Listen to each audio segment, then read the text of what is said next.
Hello, hello.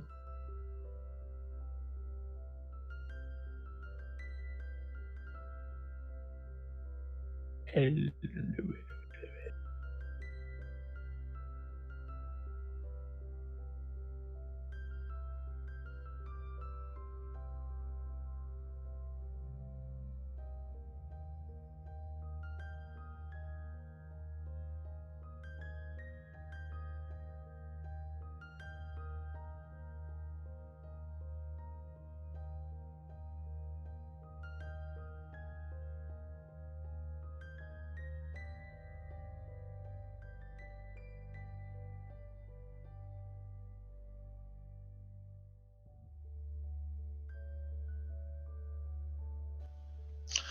Hello, sorry about that. I had a mouthful of Cajun fried chicken.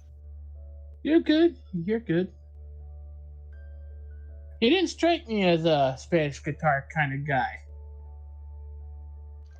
Oh yeah, surprise you? Yeah. No, I love it. I found him. He came across my recommended videos one day, and it was that Song of the Golden Dragon. I listened to it. It's that a very D&D kind of feel to it, and I was just really impressed because he can play. It's probably my favorite. Like I said, it's my favorite instrument in the world. That classic 6-string Spanish guitar, man. In the hands of masters. Ugh. Yeah, and he is definitely a master.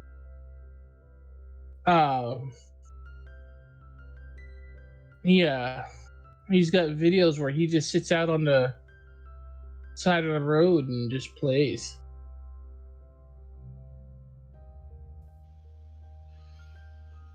You need to check out Andres Segovia.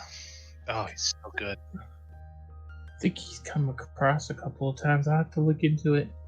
You know, Zach Wilde plays like that too, right?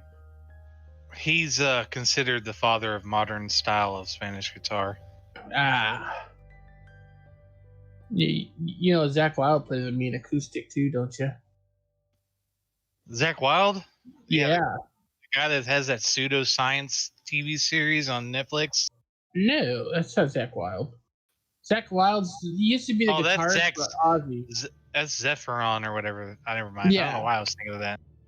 No, Zach Wilde used to be the guitarist for Ozzy. Yeah. And then he went and made his own band.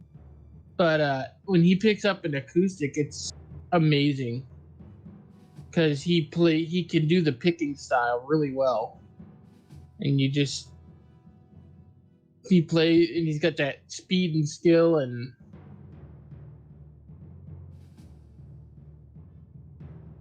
great to watch.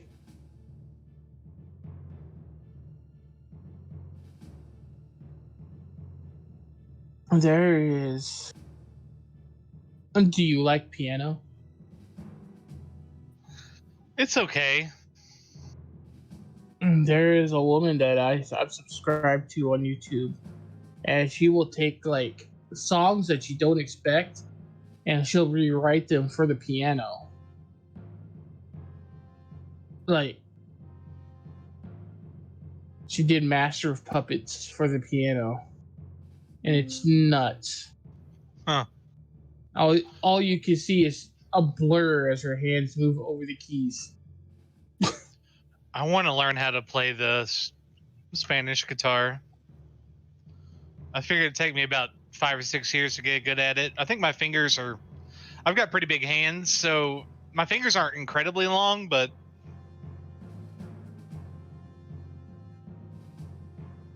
Your hands will cover the distance, though. I hope so. I think so. Mark Knopfler's a good one to listen to. I enjoy listening to Dire Straits and stuff like that too. I think the most popular is Paco de Lucia. He's probably the master guitarist that everybody knows about. But I really like Andres Segovia's style.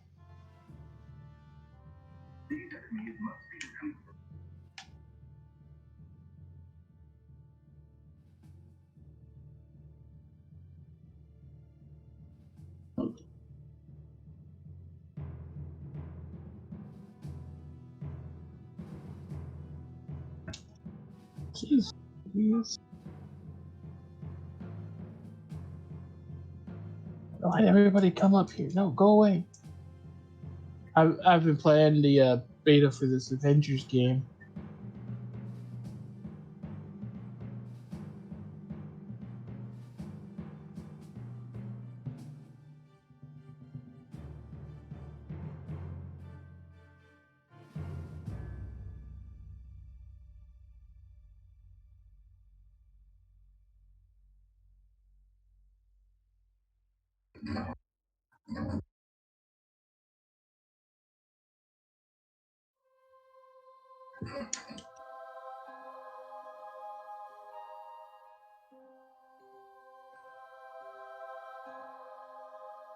What you been up to?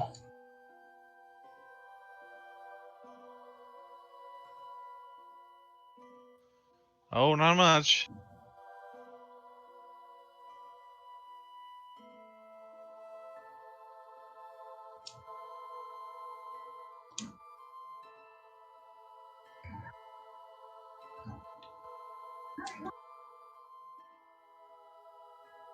Get big.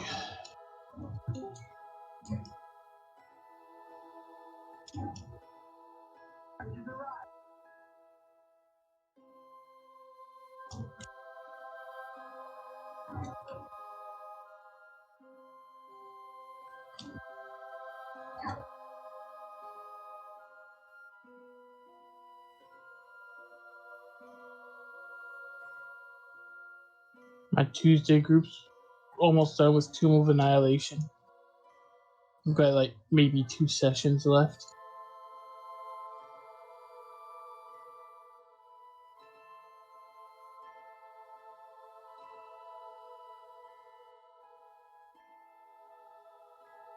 I can't wait to see with this creature. Pete is scared of this creature. Adamant is not. Yeah, I'm pumped for today, dude. I got me some Cajun fried chicken. I got the green beans with the bacon in it, some macaroni and cheese, honey butter biscuits, and some fried corn. I'm scared. But Elora's probably used to seeing fucked up shit like this. Hey. Hey. I love this You're gift of the cat. I don't know how he found it. I don't know how he trained his cat to put on the sunglasses. That's pretty cool. Well, apparently mine's trained into sleeping into a tent now. Hey, at least she's not going meow. No, she thankfully stopped her little phase a night ago, but then she's gonna go back into it soon, so. Oh, was it? Is it that time of the Everybody? month? Hello, Gallibond. How are y'all doing? I'm doing. To warn y'all, I might be a little loopy today. I'm having to steal painkillers from my wife. I have done something to my back. Oh Uh-oh. no. Don't know what, but it feels like something's driving a wedge between my back and my hip. Ooh. So who the hell knows Ouch. what I've done now? Who knows? Only the shadow knows. And Who knows maybe at this point. maybe the creature from Jurassic Bog knows. Well, on this fight, we won't ask you to put your back into it. We will not ask Pete to put his back into it, no. We will let Pete have the comfy chair for this fight. Comfy chair? Nobody expects the comfy chair.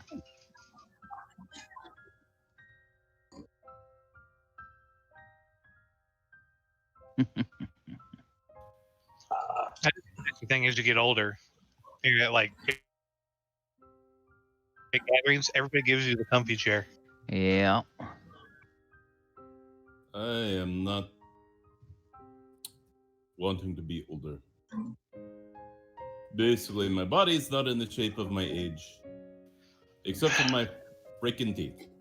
And this is driving me up a wall. All right. Well, welcome to the next episode of Grumpy Old Men and Their Aches and Pains. Who are in better shape than you? Otherwise known as the Walker of Waterdeep. Hey everybody, I am DM Gallibond, and I am joined on the Discord and in the Roll20 by an assemblage of folks. We have Pete reprising his role as Adamant, Ivy reprising the role of Elora, Vern reprising the role of Eric, Chris reprising the role of Galibar, and Ken reprising the role of Oyohusa. Is it reprisal we haven't been stopped playing the role yet? Continuing the role. Let's put it that way.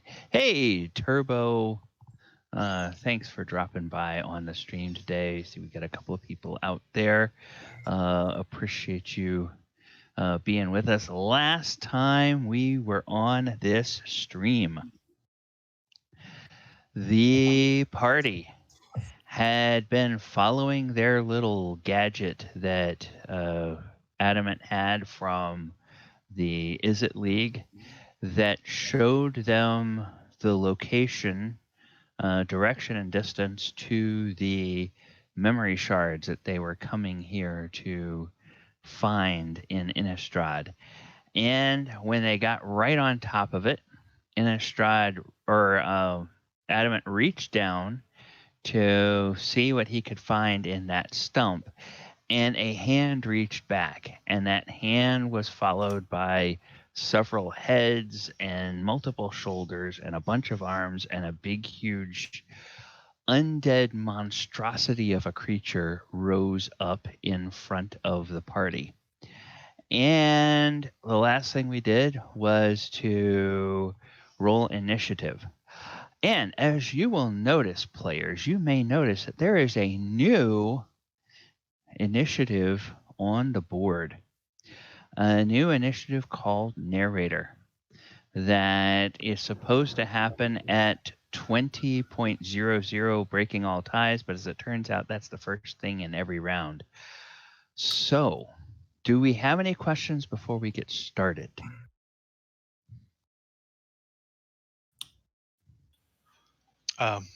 Where do babies come from?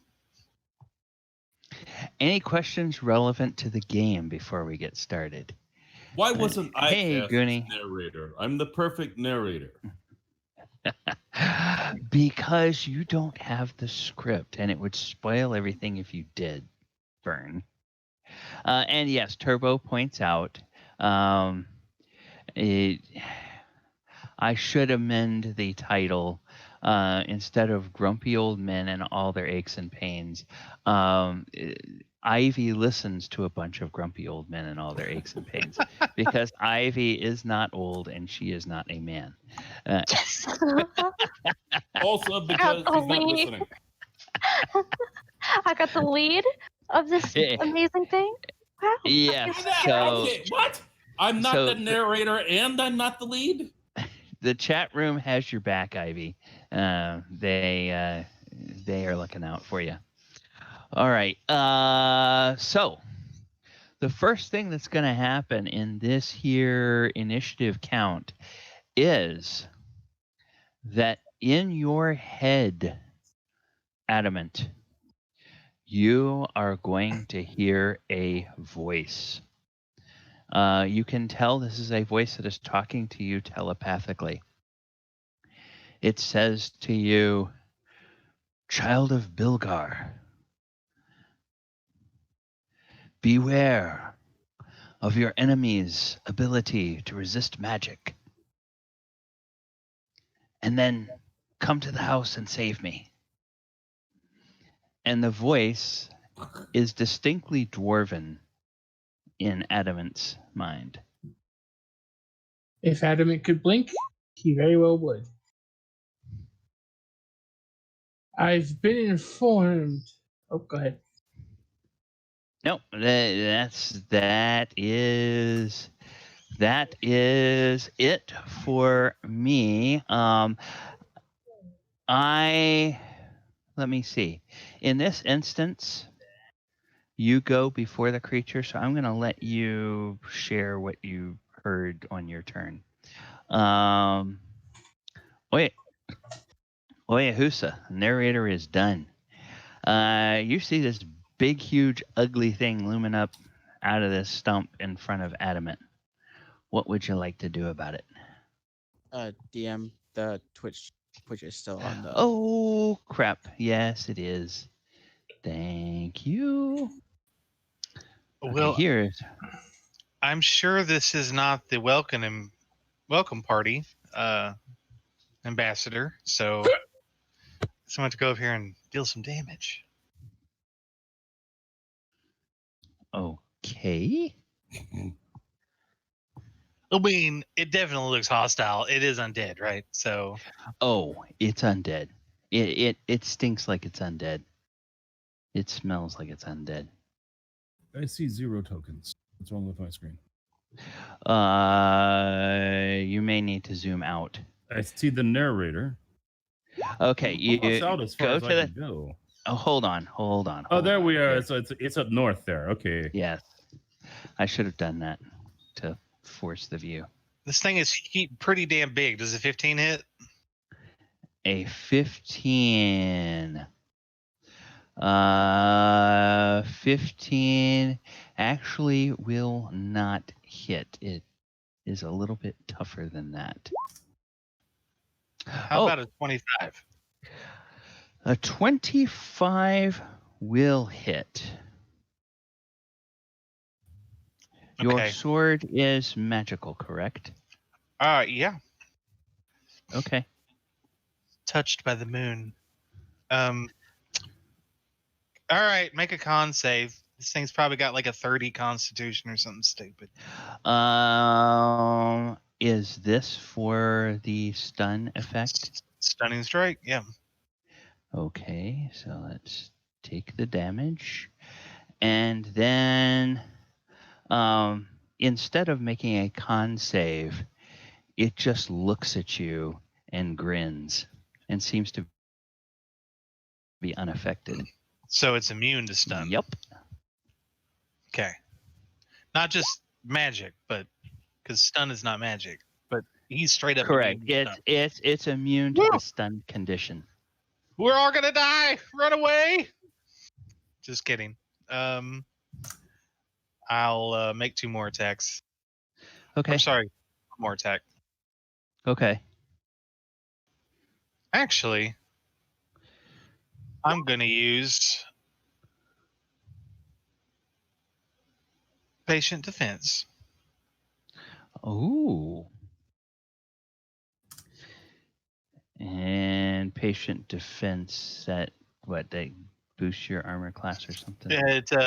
I take the dodge action. Okay. You are dodging.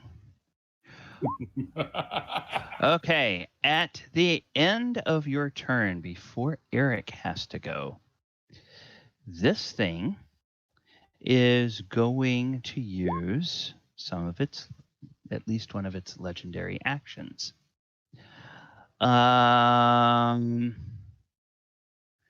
Okay, how many? Oh, there's 2 of you right there. Okay, good time to use this, and he can get multiple, potentially multiple enemies. He is going to utter a word that is in a language that you cannot understand, but it sounds really foul. It says, and I need for both Adamant and Oyohusa to make Constitution saves, please. What the?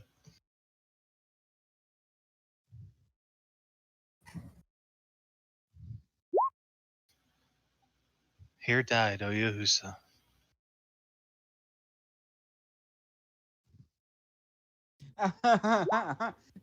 Oh, Adamant's immune to it, I think. Aren't you immune to What's it do? stuns? Oh no, I'm not immune to stuns. Oh. Okay.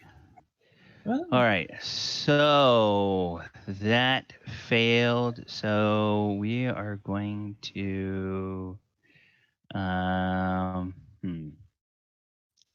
what's the stunned effect?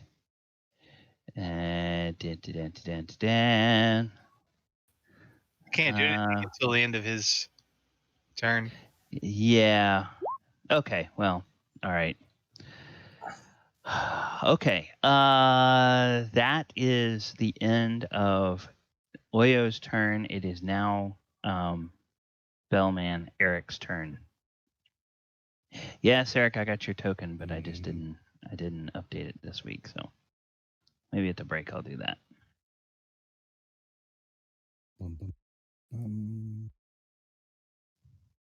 Let's see. Do I want this? Yes, I do. You might not do a lot of moving, but one of you might pay attention as we hit the mantle. So, 3 hit points for everybody. Can we Okay. use our reaction to move?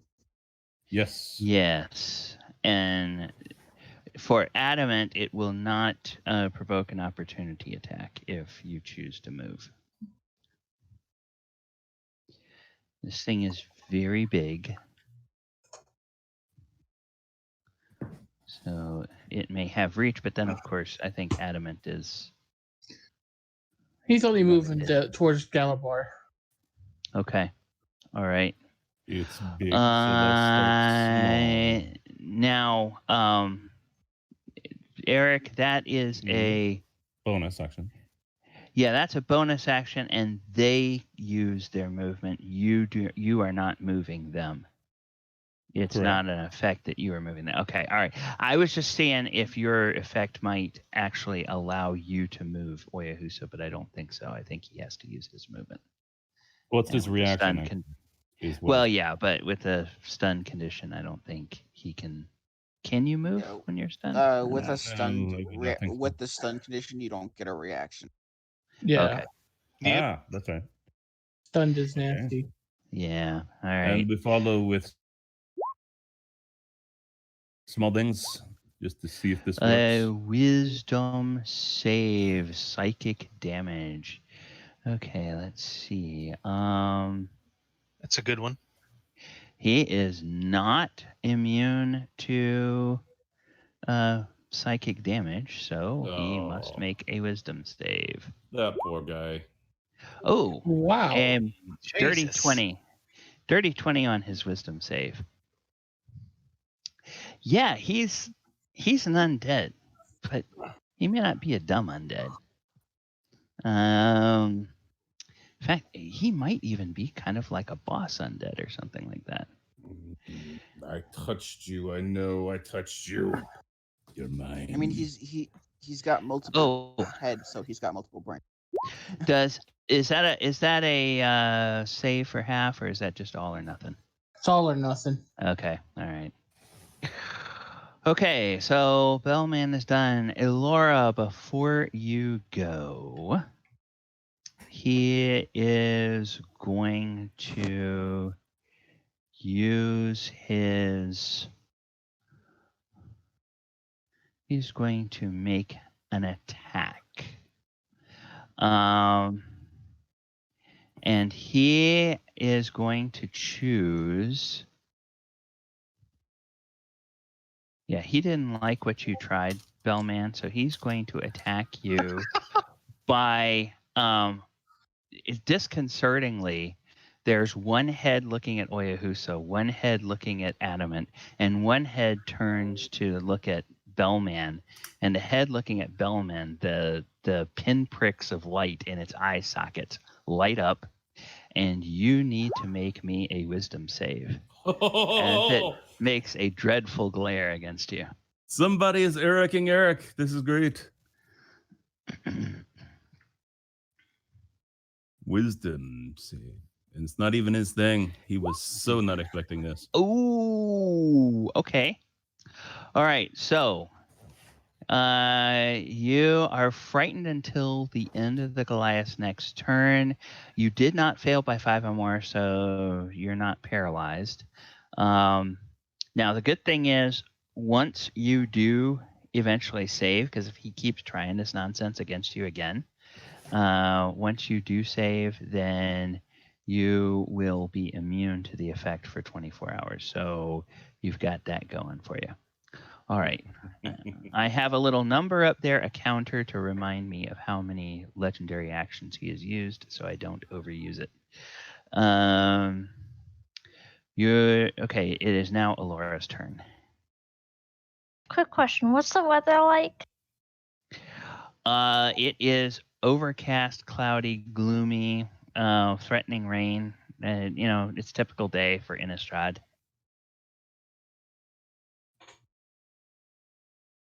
Okay.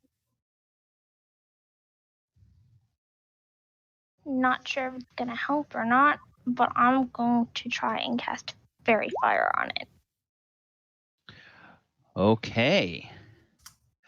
Well, now the interesting thing is, as far as I know, there is nothing in the game that is immune to the effects of Fairy Fire. It has to try to make a save. What is your dexterity, or what is your spell save DC? 15. 15? So it has to try to make a DC 15 save, which it fails.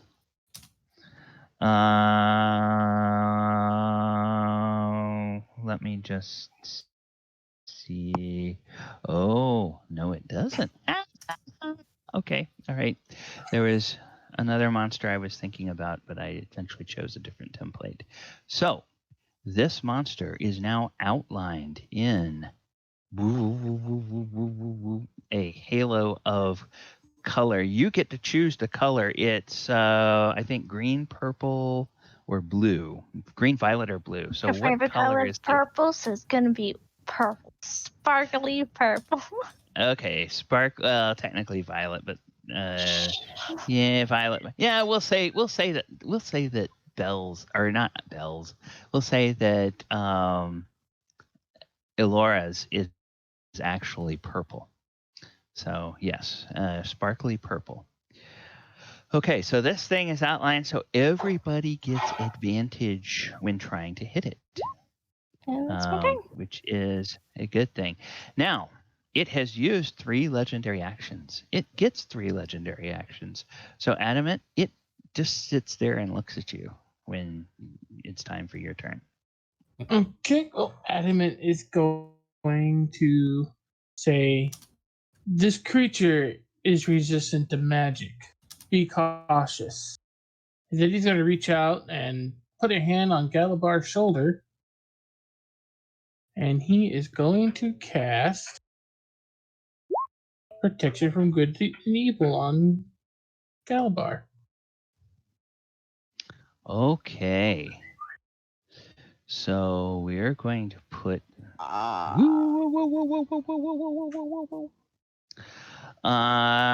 and then now, certain types of creatures. Protection grants several creatures are type disadvantage on attack rolls. You can't be charmed, frightened, or possessed by. Oh. Okay. All right. So, I have the little wings on there, and how long does that last? Oh, it is concentration. Concentration up to 10 minutes. Okay. All right. As in, he's going to kind of tip his hat to Galibar, and he is going to stay there because he's a tank. Okay. I'm done. All right. Well, then the big bad guy gets to go. And I forgot he is resistant to saving throws, so I should have given him advantage on his saving throws that he made before.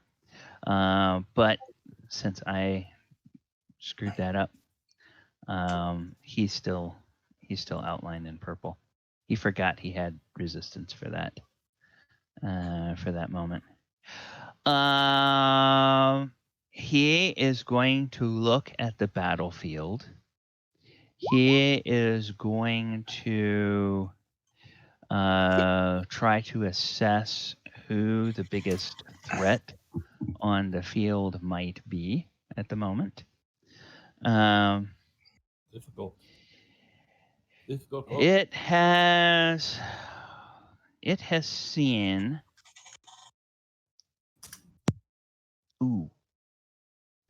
Ooh. Okay. It is going to look at Adamant because it saw that Adamant just cast a spell that seems to make Galibar more of a threat. So Adamant clearly needs to be dealt with.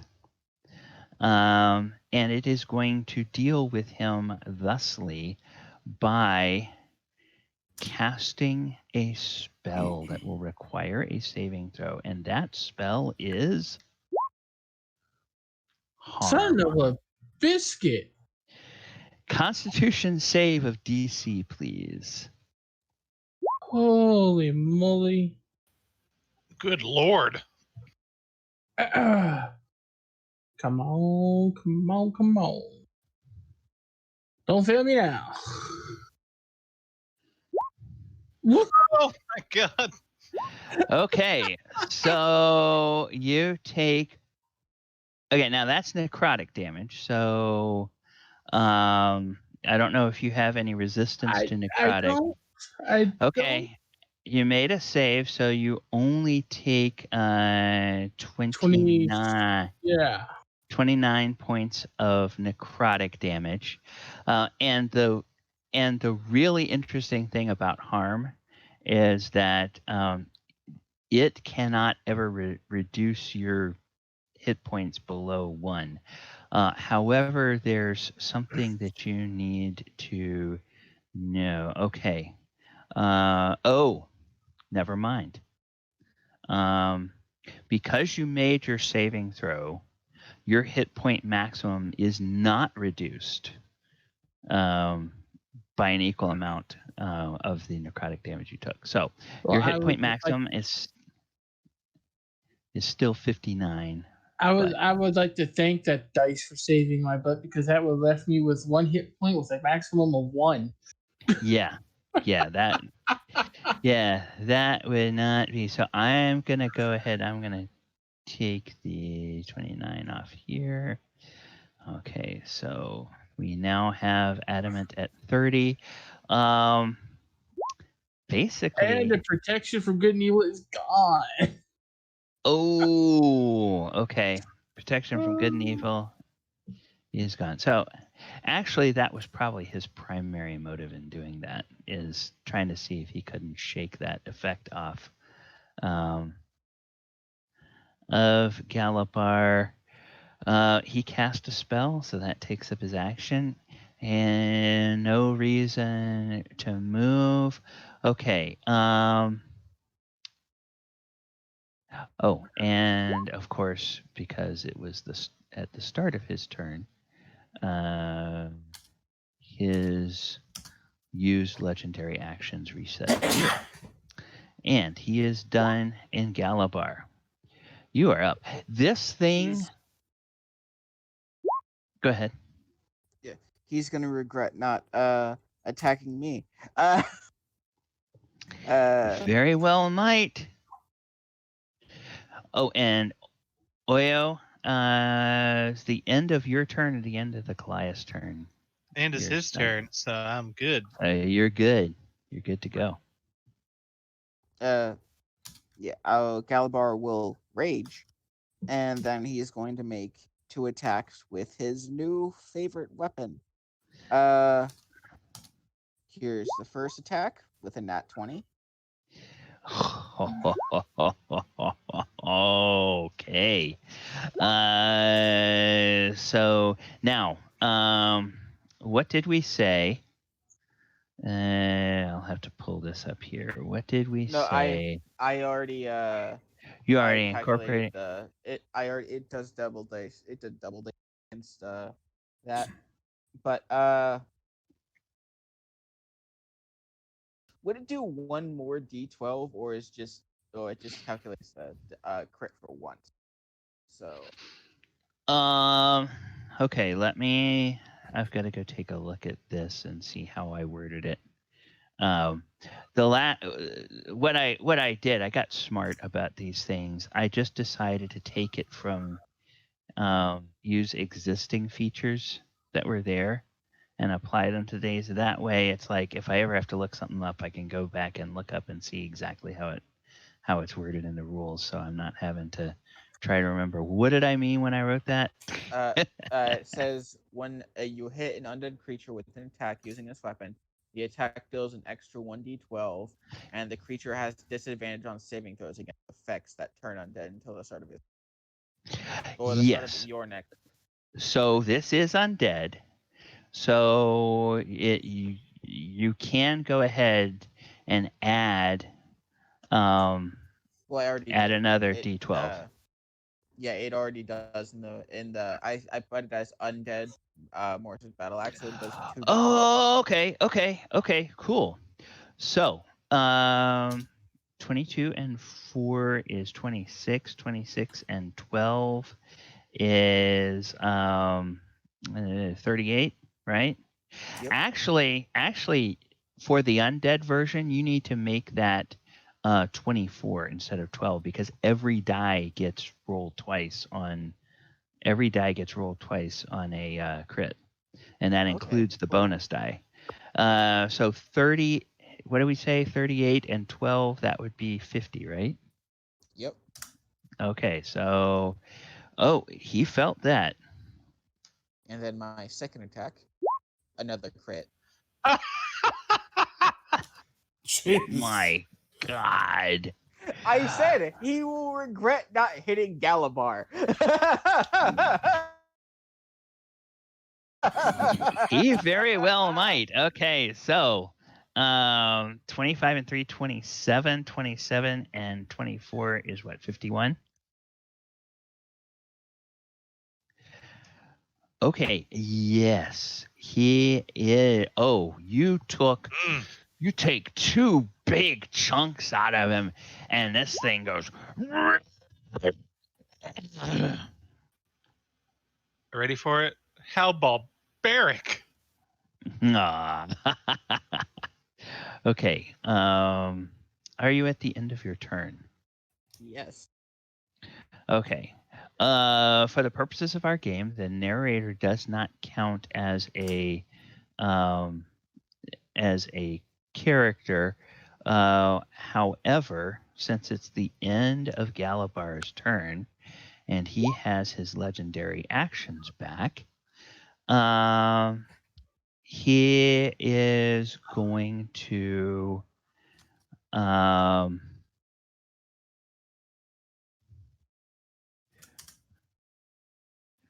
okay. He is going to use a legendary action, his blinding slime feature. Okay. Detritus, slime and detritus swirls magically around the Goliath. Each creature within 5 feet must succeed on a DC 16 con save, or be blinded until the end of the creature's next turn. Is this a poison or? No, this is just a blinding effect. So I get 10. Well, let me just make sure. Okay, yeah. So you are blinded until when? Until the end of your next turn. So I'm going to just put the little It's the one with the bleeding So eye that they say is supposed to be with blinded. fairy fire, does that mean I have it's just a straight roll? It's just a straight roll. If you can see it. The blinding cancels out Yeah. the disadvantage. So it's just a. Where the hell? Oh, there it is. I kept looking for the guy's face with the bleeding eye. Okay, and then for him, I have to say he has used 1. All right. At the end of this turn, our narrator comes back. Dadgummit. Our narrator comes back, and our narrator says to in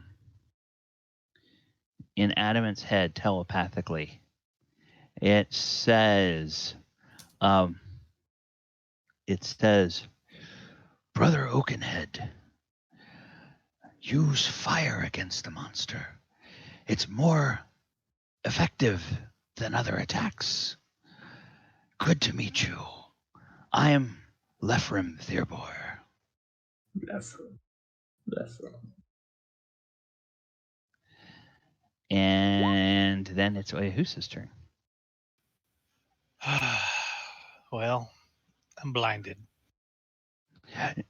Oh, you failed as well. Oh, you failed your con. Yeah, so it's just a flat attack because he is giving you advantage. You have disadvantage, so it's just you don't get advantage or disadvantage on the attack. I am gonna step back, and you just hear Oyohusa kind of mumbling, making some hand signals, like and he stretches his hands out blindly, and he casts burning hands for the first time you guys have ever seen. Dexterity save, you say? A dexterity save? Oh, come on. Give me a dexterity I'm sorry. save. I didn't mean to click it twice, so the first one stands. Yeah. Oh, that's a 10 on a dexterity save. And even though he has advantage, 10 is his best roll, so he fails. Oh, 14 points of damage, but this creature is vulnerable to fire damage. Actually, you know what? I thought that I heard that would be metagaming. I don't want to do that. I thought you said that we heard it, but apparently Adamant was the only one that heard it, right?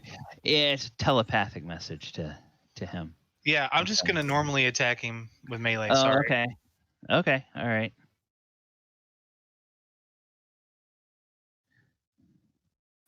Give me just a second here.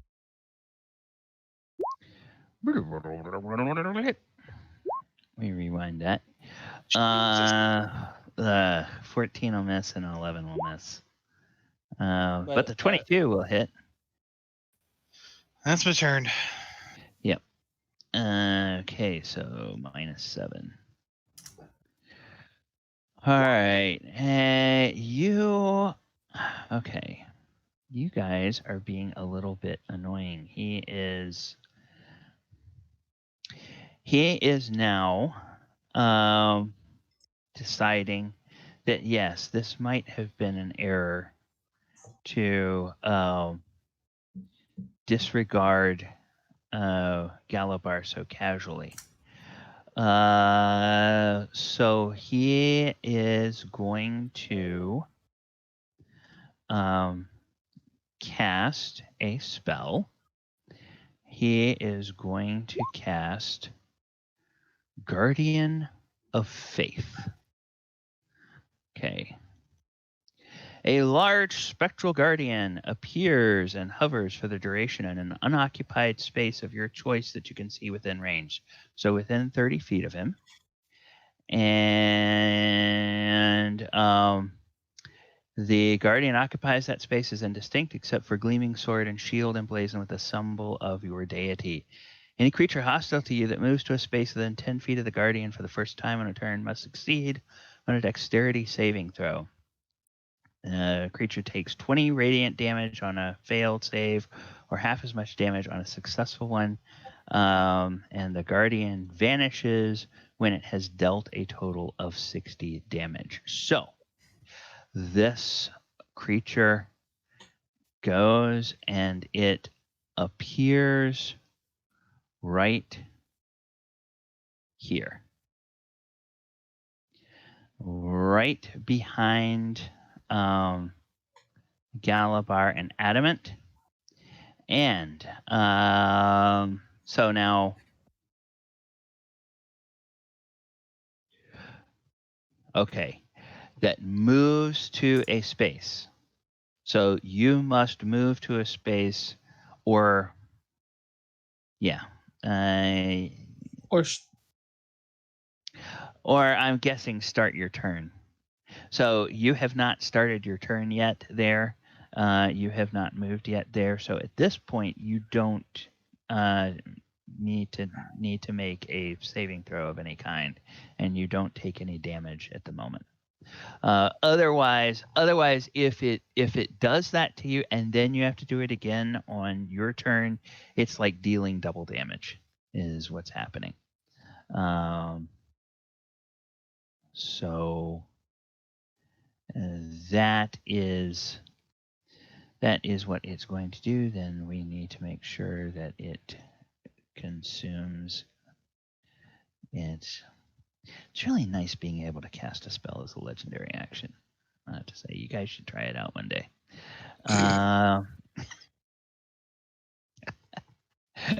Okay, that is that. And Eric, you are up. This big, huge thing has appeared before you. And I'm going to give this to you because you have lived in Innistrad for a time. The gleaming shield has a holy symbol of Avacyn, the angel that all of the people of Innistrad venerate, or the archangel. That is the holy symbol that is on this thing's shield. Angel. And I don't mean Christine. No. Not by a long shot. This, he's going around. He's going up with the boots at this point. Convinced that the thing can't do too much from a certain sort of angle. And now, let's try to return fire. I don't like him controlling my battlefield. Oh, okay. I think that's somewhere. Didn't we put that somewhere? Yeah, we did. Boom. Pipes of Haunting. Okay. Each creature within 30 feet. Am I right? Am I wrong? I'm right. Okay, yeah. 30 feet. Be slightly righter, I guess. You might want to move up 5 feet because you need to start on your squares, and that's just going to take you to the edge. So yes, you're there. Yeah, definitely you're good. DC 15 Wisdom save or become frightened of you for a minute. I presume that all of your allies are going to be exempt from this. Right. Okay. We can play that trick on them some other time. This is a magical item, correct? Yeah, it's an item. Okay, so it's a magical effect. Oh, he doesn't even need the advantage. Yes, he said he just two of the heads look at you and the eyes glow with little pinpricks of light. They somehow seem displeased. So that was a move, and was that an action? Do you have a minor that you want to do? And I don't have a bonus action on this one because people still have their things, because Not Okay. all that much damage was done. Okay, so at the end of your turn, it does just have one thing again. Oh. All right. Well, all it can do is make a all it can do is make an attack. That's the only thing it has left in its economy of legendary actions. So it is going to turn towards Galibar. And it will have disadvantage because of the... No, wait a minute. The thing went away, so it doesn't have disadvantage on this. So... attack roll of 26. And it deals 13 bludgeoning and 19 necrotic. Now you can mitigate both. So let's see, 13 and 19 would normally be 32. So you take 16 points of damage. Now remember, you guys all have the temporary hit points. So I only take 8. Yep. So 8. And does the product have to do with the DC save? I'm sorry? The attack comes with a Constitution save. Do I have to make it on top of taking? Or be cursed? Yes. Make a DC 16 con save. Now wait a minute. Okay, 11. Ooh. Okay. So now you have Corpse Rot. Ooh. So that means you can't regain hit points, and your hit point maximum decreases by 3d6 every 24 hours of the lapse. When it reduces your hit points maximum to 0, you die and your body turns to dust. Now it can be removed or can be reversed by a remove curse spell, because this does count as a curse. So what's a particularly nasty? Oh, I know. We're going to put the hand grenade on you because you've got an effect that's eventually going to go off. All right.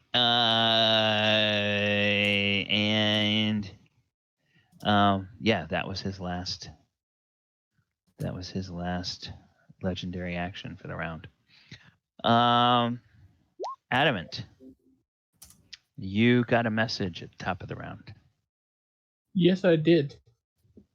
And what he's going to do is he is going... No, not use that. I'm going to use that. I'm going to use this. Why is Laura's turn done? Yeah, Oh crap! Because he threw himself off with a legendary action. Yeah. All right. Elora. Okay. Elora, please go ahead. Let me see the range in this first. Yeah, I have enough range. Yeah. Erupting Earth. Let's see what happens. Erupting Earth. Okay. It has to make a DC save. Apparently 11. So yeah. Yeah, DC 11. Even though my spell saves. Oh. Okay, yeah, it's going to succeed because it has advantage on. All right, now. Half damage. Half damage. So total of 24 halved would be 12. So you guys deal 12 damage to it. All right. It cannot do anything about that. Do you want to move or make take a bonus action? as far as I know, I don't have any bonus actions, so I will move 15 feet back this way. And Okay. that'll be my turn. Okay, now Adamant. Okay, You so were got a message at the beginning of the turn. yes, I did. And he will make it known. He will say he hit him with fire.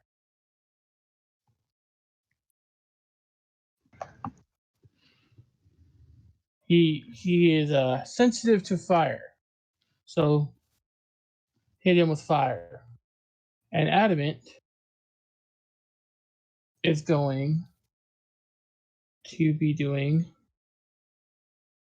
an Adamant thing. It's going to be a 60-foot wall directed inward, so it doesn't hit Oyo or Galibar. Okay. And where would you like to place our? Let me see. Do you want me to make like a? How wide is this wall? Is it like just a line, or is it like a couple of feet wide, or what? It is. It has a 10-foot going inward. So I will. Oops. Okay.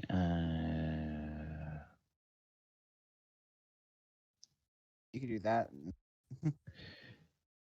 Yeah, what I meant to do was this. I meant to make a box this way. So 10, 20, 30, 40, 50, 60, I think, right? Yeah. And then where do you want me to place it? Oh, I've got the lines already. Oh, Sit I down. don't see him. We don't see him. Shit to Todd. I see the yellow line. It's pretty far left, though. No, that's not mine. Oh, I don't know why you can't see it. That's there we go. I can see it now. Okay, there. Okay. All right, now we see it. should. Okay. So that is A DC 15 dex. I'm just gonna put it on the. Well, no, that doesn't work if I do that because now it looks like it's behind him. Let me do this. I'll put it back on the token layer, and we'll just remember not to touch it. Okay. DC 15 dex save. Oh, no. Even with advantage, he fails that. Fails that horribly. Oh my god. That's horrible. Okay, so 31 fire damage, which doubled is 62 points of fire damage. Oh, he really hates this. And hey, guess what? He is now bloodied. And then Adamant is going to take a few steps back. Okay. So he will try and wait a minute. He hasn't used his reaction for anything. He's just used his. So yeah, he's gonna try a corrupting fist attack against you. And whoops. AC 23. Ooh, it just barely misses. Just barely misses Adamant's beefy armor class. That was close. Yes. Oh, and he is now. He can move, right? Oh yeah, he can move. Okay. But if he moves, he's going to take. Oh, he's in a real quandary because if he moves, he's going to take opportunity attacks from two people. If he doesn't move, he's going to take more fire. Yeah. Okay. Wait, did we give you damage from the Guardian of Faith when you started your turn? Oh, no, Nope. let me roll that.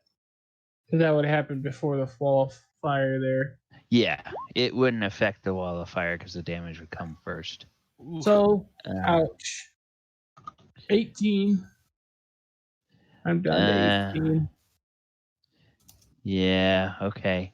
And then this thing, I have to track how many hit points it has dealt. Because when it gets to 0, it disappears. So it has used a third of its. Okay. So that was action, move, no bonus action. He does not have any bonus actions to do now. Okay. Well then, he is going to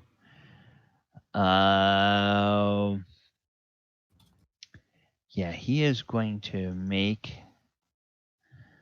an attack against.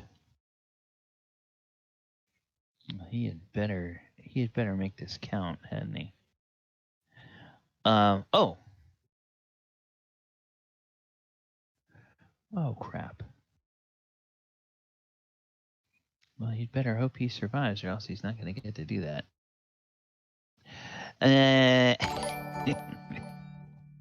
There was no need to do that before.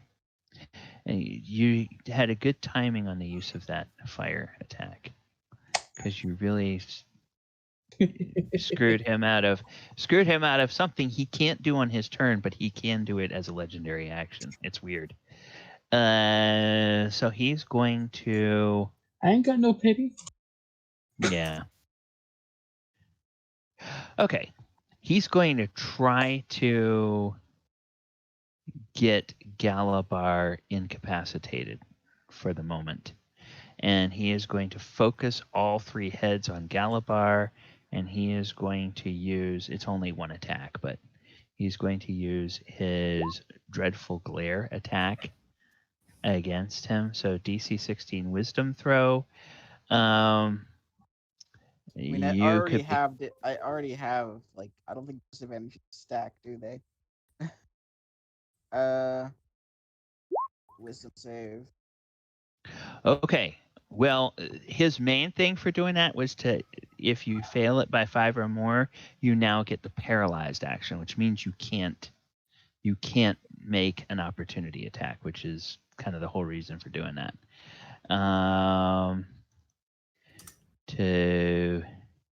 And then he is just going to. What is his speed?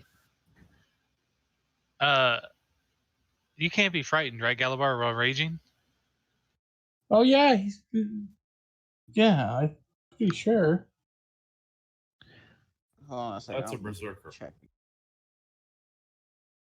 Yeah, look at it, because we're gonna, he wouldn't necessarily know whether you can be or can't.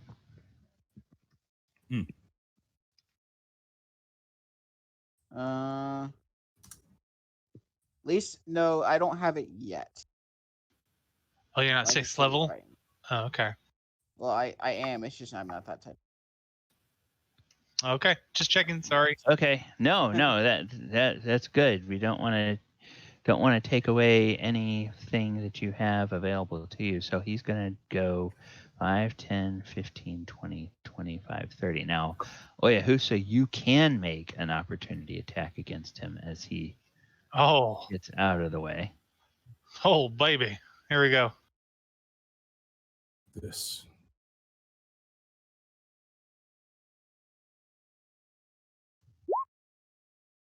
$17 is exactly what you need to hit him. You are of the level where your unarmed strikes count as magical attacks, correct? Okay, so then that means he does take damage from it. If they were not magical attacks, he would just ignore them completely. All right.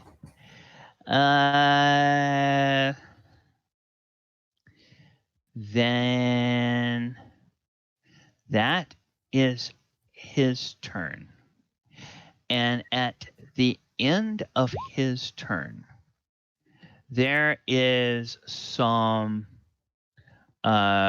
cracking and crackling and splintering noises from the. Hold on a second. I had advantage on that, so I rolled again. So I crit. Okay. It's very fire. Still did the same damage. Well, no, because it should be. No, I should be using. Yeah. It should roll be 20. 6 plus 4. Yeah, 6 plus 4 is 10, plus 2 is 12. So he takes 2 more damage from that. Sorry, Which is go ahead. yeah, that's fine. That's fine. 12 damage crit. Gotta love it. Yeah. All right. So back to what I was saying before. There's a dead tree nearby this stump, and there's splintering and everything that happens on some of the branches of that dead tree. And you see, you see 1, you see 2, you see 3, and you see 4. What look like undead crows that burst out of the branches of the tree, and they let out these shrill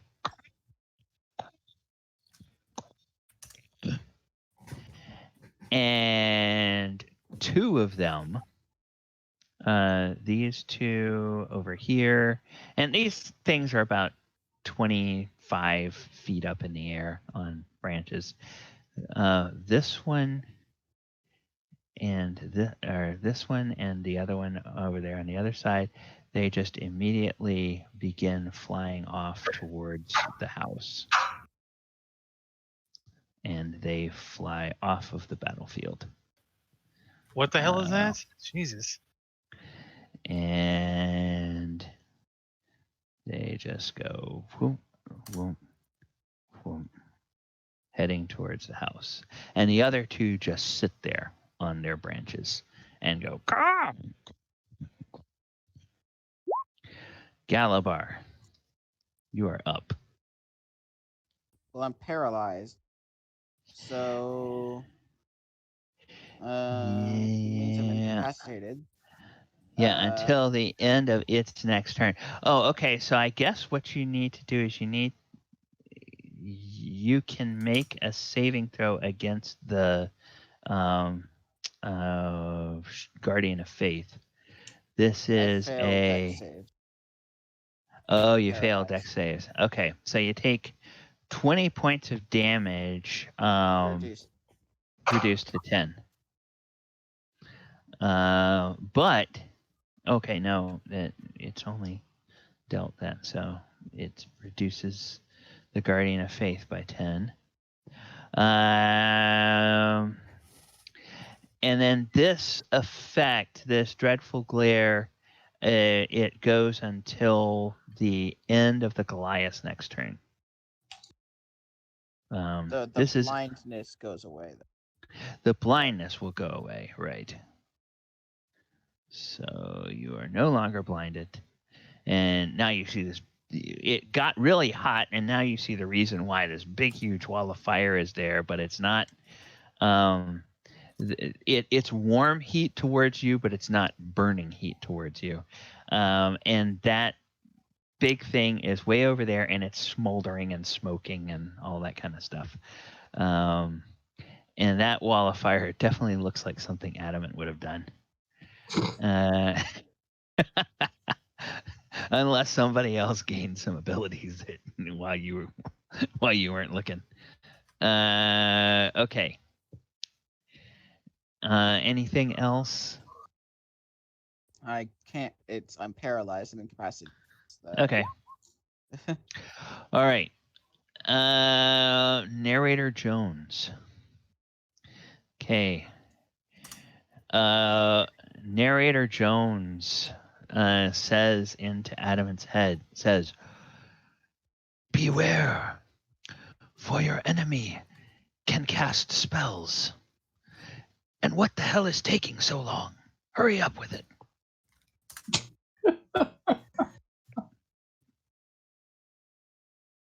Typical dwarf. Oh. Patient. And yes, he's back to 0 legendary actions used.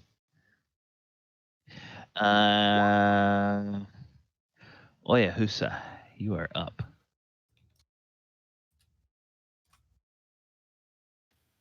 Okay. And for the record, I think for unarmed crits, don't we double the first die hit, right?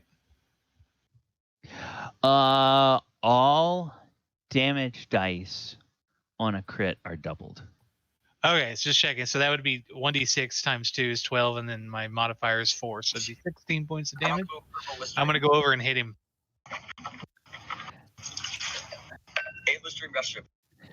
I'm going to use roll 20 because that's the one we got set for. Do a stream meltaway tabs. Hold his cough drops like a 5. Okay, hey, whoever has an open mic, turn it off because we're hearing whatever conversation or TV is going on in the background.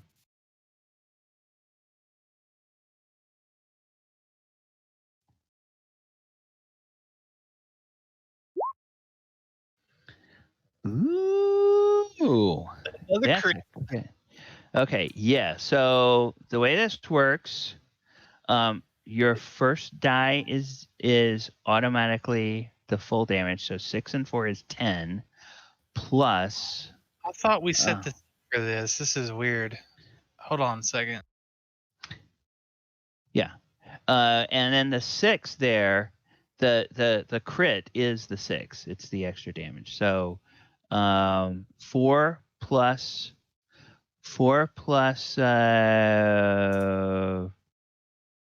Oh no, I'm sorry. Is that right? You're 15? Yeah, this is right. It's total of 13.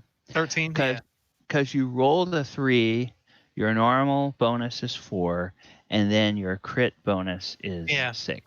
Good. I thought I set this up. Okay. I'm gonna attack a few more times. So that's 13. So he takes. That is another hit for 8. Flurry of blows because I'm tired of this fucking guy.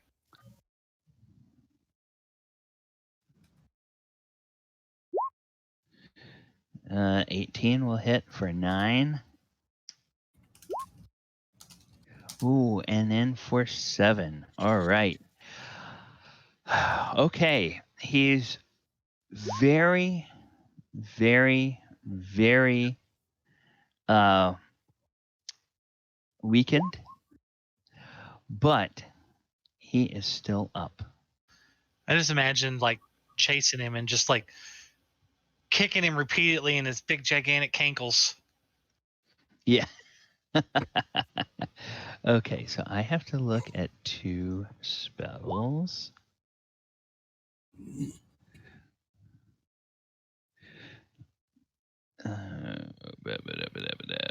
I'm not blinded anymore. You can take off that icon. Yeah. Okay. Does he have to roll concentration for a Spirit Guardian? Oh, no, I don't know. Wait a minute. Does he? Guardian of Faith is not concentration. Yeah, not? Guardian Faith is not. Because it ends either when he drops or when it has expended 60 points. That's pretty key. I was going to say that he would have. I could cast the firewall after that.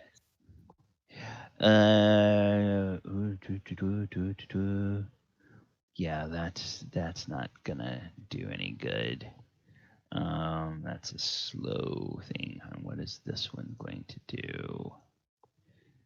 He needs to deal a lot of damage very quickly.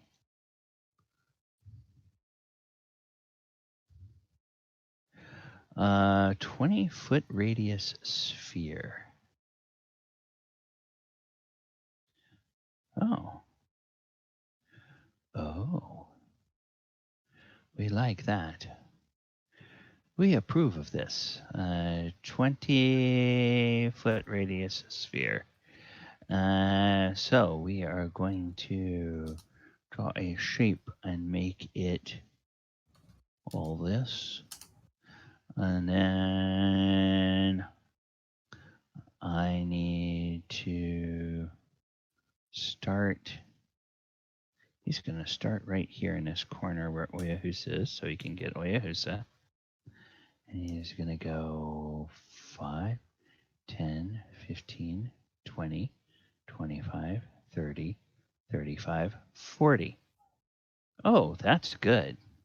Because it's, and I'm just going to move the box so that it's clear that it's affecting all three of you because of the way spheres work. Okay, so Adamant, Bellman, and Oyohusa, please make me a saving throw against his insect plague. Ooh. Okay. Not Con save for 27 piercing damage. Oh my god. Adamant goes down. Con save. Button.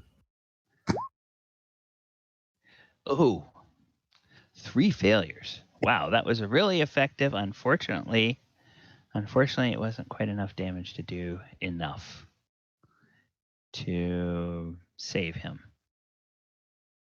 Ask not for whom the bell tolls. So That firewall's gone, which means Galibar now has a free ride over to.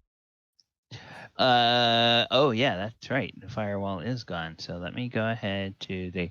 Oh, first of all, before I forget, You gotta go through that end. Like, firewall is gone. Yeah, you can go around the insect plague, Galibar. Yeah, I know. If you have the movement. And then okay, everybody has taken their damage, and he needs to record that he has used a legendary action, which unfortunately that might be the last thing he gets to do. Bellman, you are up.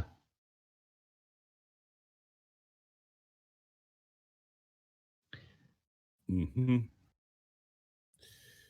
It's taking me some time on this computer today. Ooh, it's a frog strangler out there. Getting a heavy rain. Bong. DC Constitution save. Ooh. Thunder. Okay. Shatter. Okay. Shatter me. DC 16. This may not actually matter, but I was gonna do it for giggles and grins anyway. Well, he saves. Now, is that a save for half? Yeah. Save for half. So he would take half damage. I think he would take half damage. Yes. That is thunder damage. That is not necrotic or poison damage. So he is affected. Eric. Oh, Eric. How would you like to kill this monster? Let's see. I feel it's partly a speech. I felt it coming on. What he is doing. So the monster is retreating. Oyohusa is tracking with it. Bellman is sort of triangulating. And I know exactly what this is. These memories are going back to their owner. Sets up the bell, the bong up here. So, Okay. and comes crashing through. Tell Addison these memories are going back to their owner. Okay, now. Okay. Just a moment here. Shatter. Range. It's an area thing. Yeah, range, but that's the point. What's the 10-foot radius sphere? Okay, so yeah, you can, if you put it up there, okay, you're fine. This is going to go back to this layer. Okay, the insect plague winks out. The guardian of faith winks out. This thing lets out a horrifying roar, and it's some sort of, there's like the three heads are all screaming, and two of them are screaming some kind of language that none of you have ever heard before, and the third one just says, "I failed you, master," and it falls in a pile. And when it falls, it does something kind of unusual for an undead. It begins to kind of shrivel, and it gets smaller and smaller, and all of the liquid, from its meat and its the mud that was on it from where it was hiding, that all starts to slough off and go away, and it just becomes a pile of dust.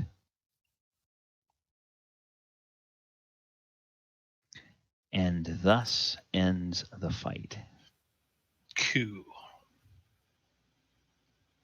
Adamant. Oyo rushes back to Adamant. Okay. Oh yeah, he's down. Oh no, okay. Oh, you had healed him? No, I was going to, but I thought okay. we were still doing the turn order stuff. Okay. Yeah, once the enemy is dead, because these crows never came into the initiative order. They just appear to be sitting up there and cawing noisily. So, Oyo, go ahead and do what you were going to do. Start burying Adamant? No, I'm just kidding.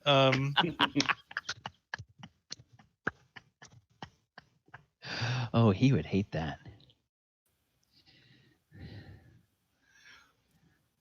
Elora, can you heal him?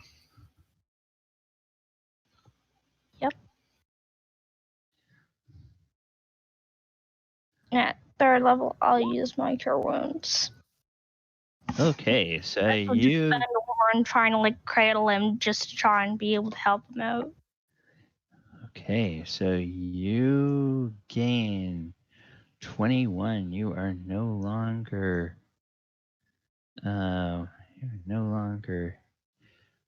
out. Adamant. Once Adamant is up, Galibar will point to the part of his body that's freaking rotting and say, "Can anybody get rid of this? It's kind of disgusting and it hurts." And Adamant, you wake up with a flood of things going on. Your eyes flutter open. There is Elora cradling you and saying, wake up, and looking relieved when she sees your eyes open. There's Galibar there pointing, saying, "I have an ouchie," and it's not getting better. and he looks a little scared, which is unusual for Galibar because there's not much that can scare that big barbarian. And then telepathically in your head, you hear, "Oh, you better watch out. Your enemy has a pretty powerful gaze attack. And have I reminded you, my name is Lethram Thirbor. I'm a hero. I once saved an entire village from an avalanche caused by 2 wizards battling in the mountains. Where are you? Come on."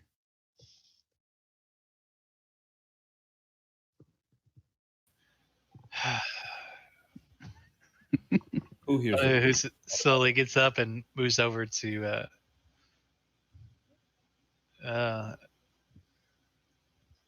Billman, I guess. What are we calling you these days? Is it Bellman or is it Eric or is it like It's Eric in Eric. private? Okay, it's Eric in private.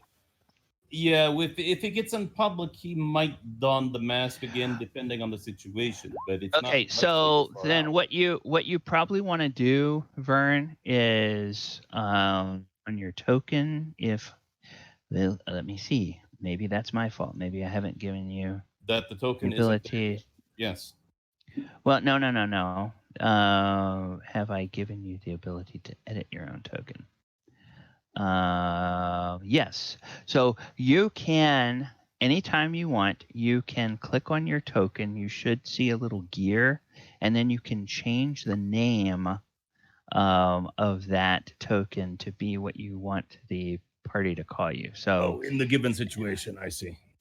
yes. So if you want them to call you Bellman, you can have it say Bellman. If it's a situation you want them to call you Eric, you can put Eric there. Okay, there you go. And then what I usually do, just to save space, if you have 2 names, I just get rid of the second name and just use the one. Because people aren't going to go around calling you Eric Delapane. And then, formally, or at least not your adventuring companions will. Just Oyo starts looking for that magical source he thought was here.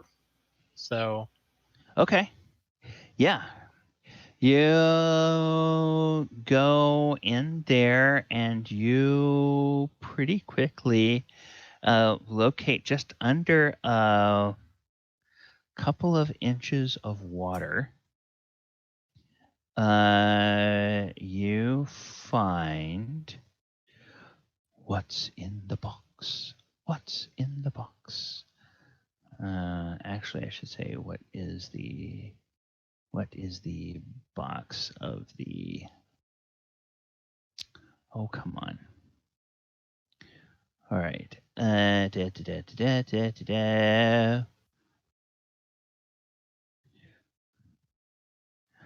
Okay.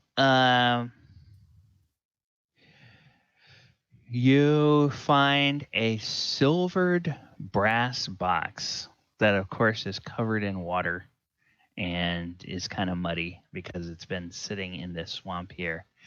And it's traced with intricate runes and non-Euclidean abstract designs. They look vaguely familiar.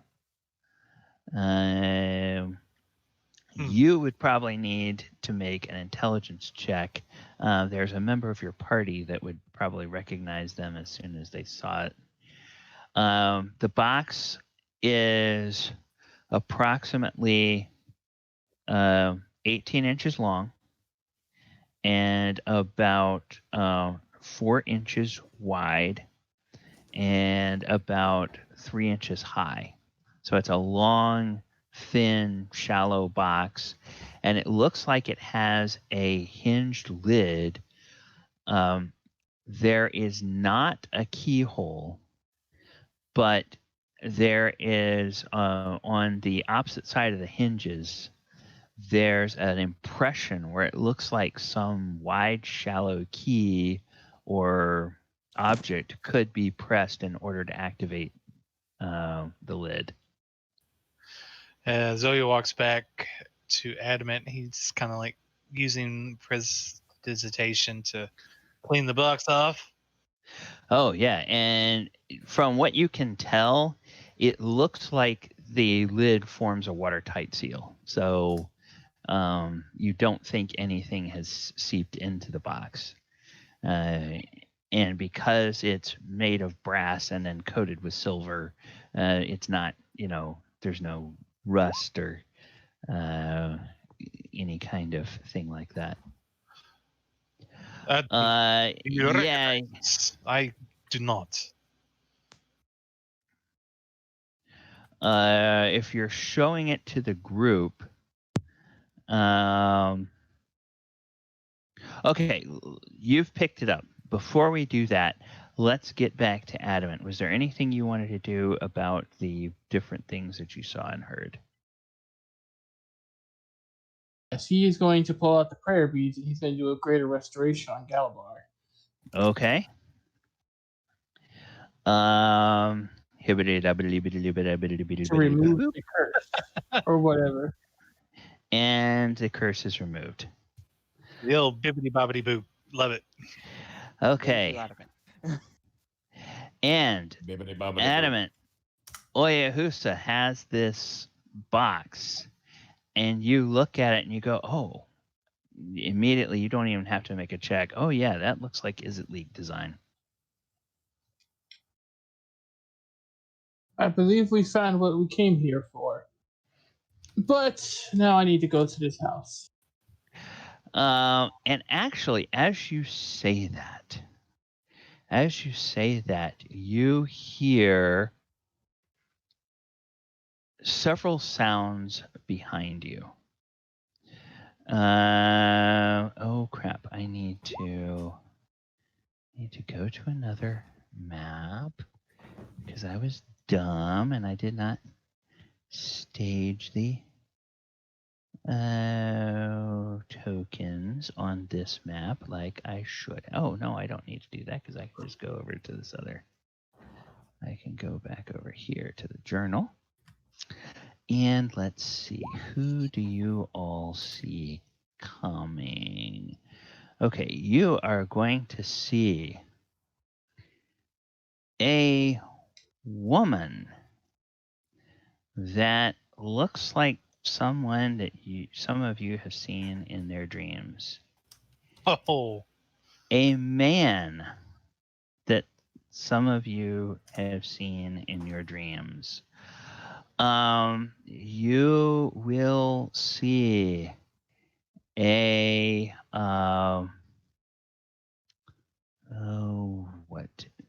what are we going to say that these are? I know what they are, but I need to find them. Okay, you are going to see a. How many of them are there? Oh yes, there is 1. There is 2. There is 3. There is 4. There is 5. There is 6. There are 6 figures that look vaguely familiar. You guys think you have seen people like them before. Oh yes, and the woman. The woman has with her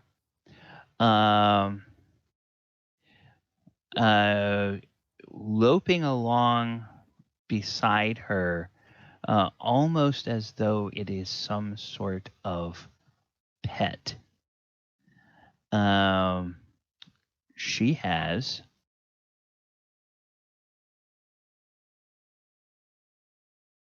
come on. She has another one of these things that you guys just fought. Oh, the woman, not the man. So that means that these guys would be over here, kind of nervously looking at it, not wanting to get too close. And they man, he looks around and he starts getting frantic, and he says, Fluffy, what happened to Fluffy? Where's Fluffy? And the woman just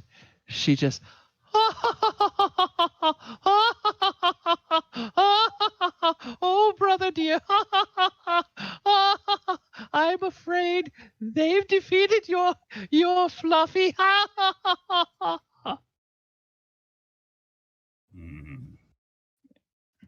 Adamant, who has no sense of irony, you named it Fluffy. It was most assuredly not Fluffy. It was hard. Or at least fleshy. And the man just hangs his head, and he just looks dejected. And the woman just pats him on the shoulder and says, There, brother dear. You can always make another one.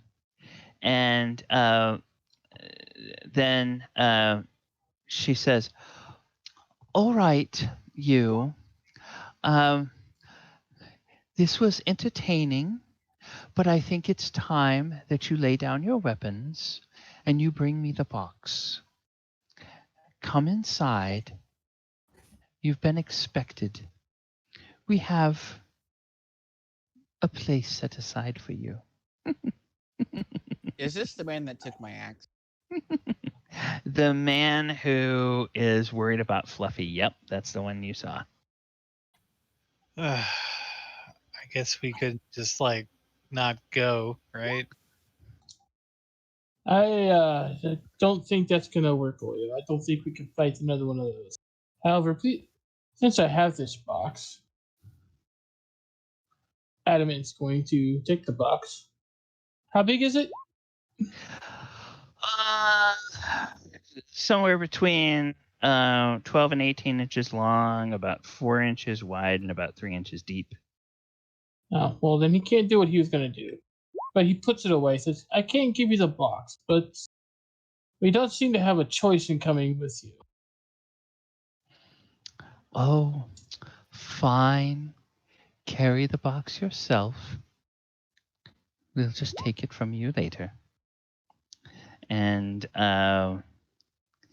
so these guys, they start to spread out. And looks like they're going to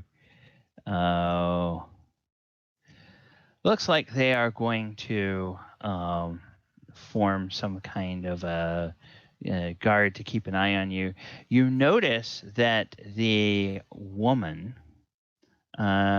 is carrying. Okay, so I'm going to keep him there just in case. I'm going to do that. What does the woman have on her? The woman has 2 weapons at her hip.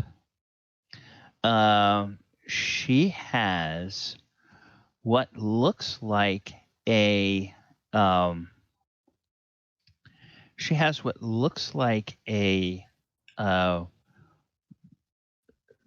handle of a whip, like a bull whip. Except immediately coming out of the handle, there are a number, like 7 or 8 strands of leather that appear to have barbs on them. And that is on one hip. On the other hip, she has a flail, which is an implement with a handle like a mace, and then a chain, and then that goes to 3 small spiked balls, metal balls. The man, on the other hand, he is carrying on his hip. He is carrying a weapon that looks familiar to Galibar. to Adamant, and to Oyohusa. It is a gleaming silver greatsword of a kind that you all have dealt with before. Several levels ago. They have a Githyan sword. Apparently. Yeah, it's what it looks like. Now, Eric and Elora, I'm going to leave it up to Ivy and Vern whether they think Eric and or Elora would have ever encountered Githyanki before and would know what that what a Githyanki greatsword looks like. But these others, they have definitely encountered Githyanki. They know what those look like. But only the Galibar swords, will- not the metagame. Galibar will step forward, and he will say, "I will appreciate it. Give me my axe." And and as you step forward, these guys, they kind of take up a little bit of a defensive posture until they realize you're not going to come rushing in. And he says, well, after we talk, if you ask nicely, I might give it back. It looks like you have a very nice axe there. One does not abandon a child when a new one. That's what they said to me. I don't Same know goes for about my weapons. you guys, but I need some hot tea. Oh, Yes, you go take care of that. Let me ask. Let me approach these people with the decorum they deserve to be approached with. It was a An axe to the fantastic head. monster, after all. Silence!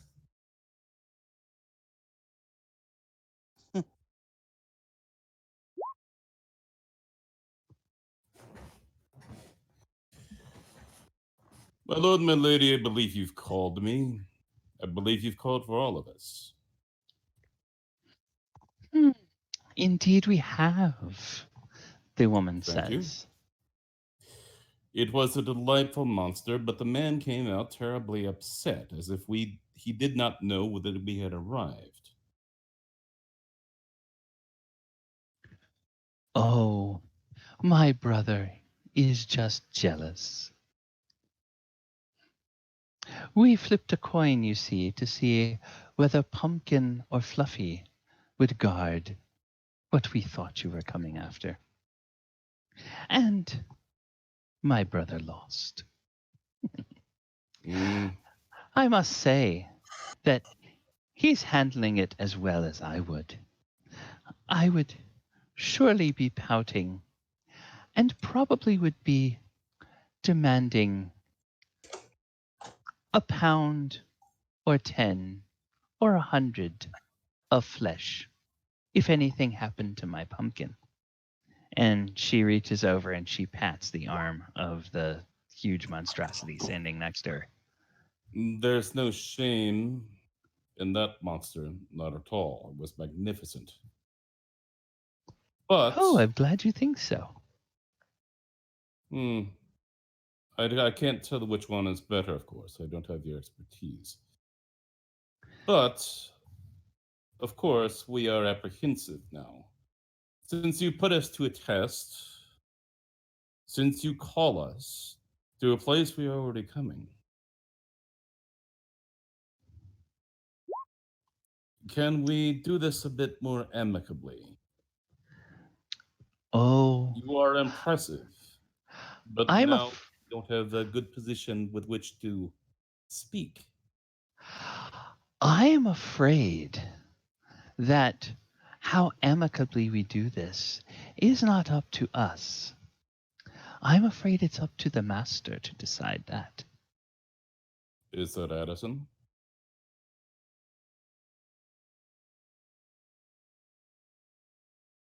and she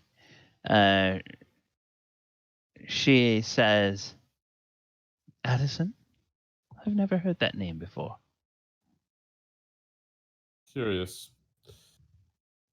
Your brother's monster brought a symbol of Addison into the battle. Avison. Avison. Oh, Avison. Okay. Oh, if you say Avison, she says, oh, no. Avison is she's but a convenient creation. Interesting. Come, the master is waiting.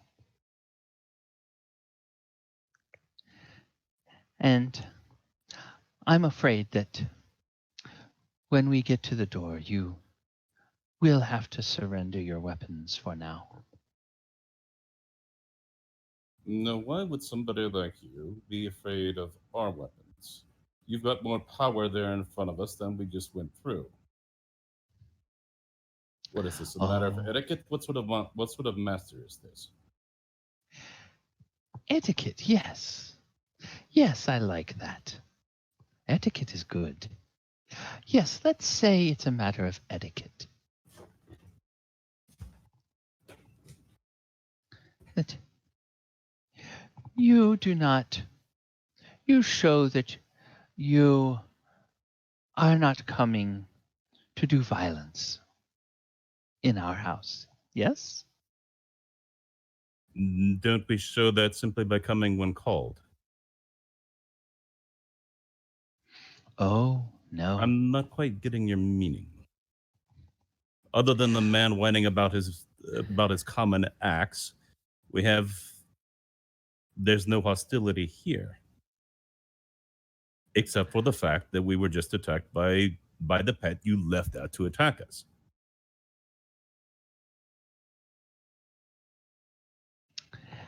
Yes.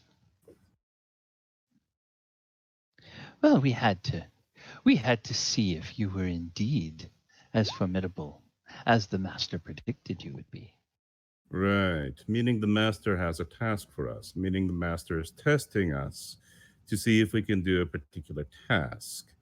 And we approach him as we do a great lord by putting our weapons down. Yes, you understand. I like you. Oh, what can I call you, sir?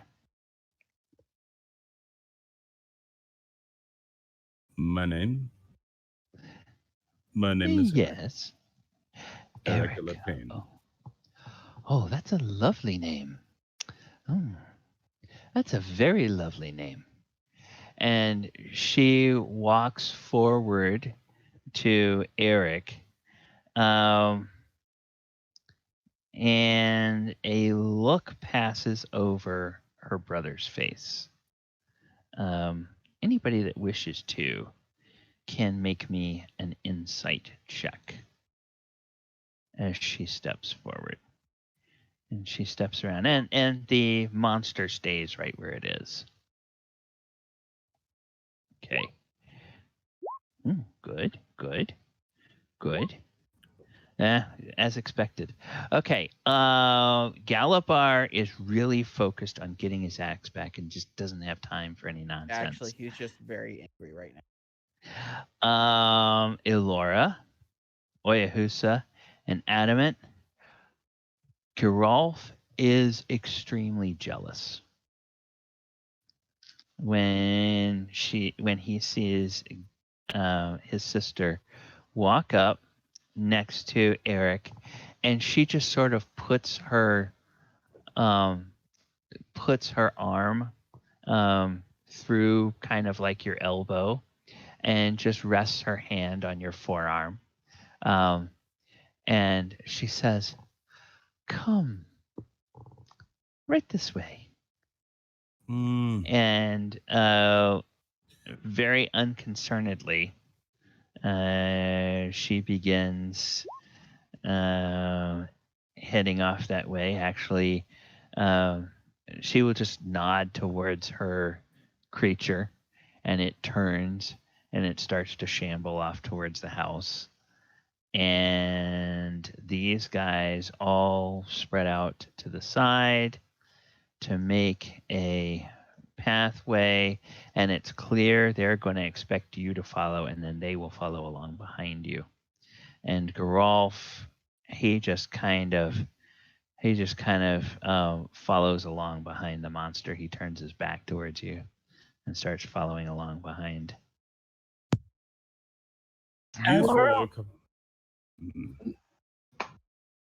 You four come along when you're mentally prepared to do so, and when you feel in good health, as we shouldn't be bleeding all over this master's floor.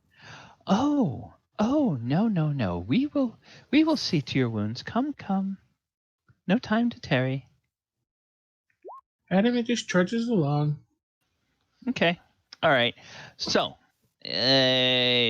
just to quick check in, everybody's going to follow along. Anybody want to do anything other than follow them as they lead you to the house? Because we don't need to show the whole track. We can just skip to the next map unless you guys are planning anything. Nope, I'm good. Okay. All right. Then what we will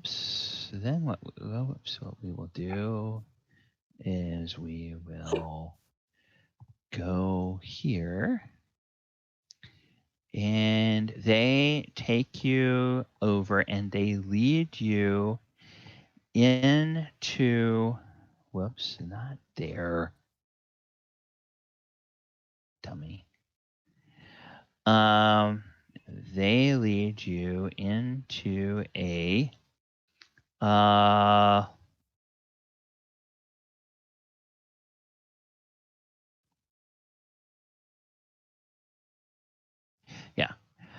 they lead you into a stairway 10 feet wide that goes down. And this is like maybe 20 feet before you get to the actual house itself. It goes down, and you can clearly see it's going down into a foundation and under a foundation. And there is a set of doors in front of you. And she will the monster actually cannot get in there because it's too big to fit in there. So it will stand to the side, but it actually takes one of its arms that's attached kind of down by its ribs. It pulls a keychain off of its belt, and it reaches that arm in and unlocks that door, and it opens it. And you can see that there is a lighted stairway that continues to descend down that's about 10 feet wide, and the creature will then just stand to the side so that it doesn't block the way for anybody going in there. So now what I need to do is I need to go to this next map here. Oh, I can do this. I'm going to remove all the turns since we're not in combat anymore. I'm going to go here. I'm going to make sure that this, Fog of War is 1. And I'm going to reveal this much of the map. Then I will grab tokens, and I will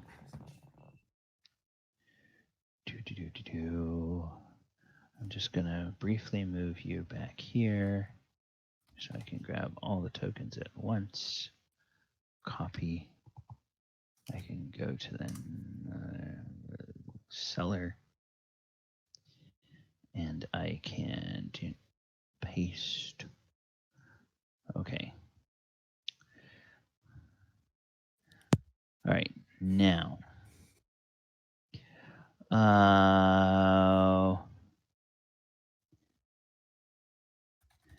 Then, yeah, this is kind of weird. So I have to move. All right, Alt. You guys go there. All right. Now I will move you to this map and show you what you see. Okay, I am going to focus, and in a few moments we should see it. Wait a minute, did I change the player view? I did change the player view. Yeah, we got a little square kind of in the middle. Not very much. Okay, this stream is just being really slow.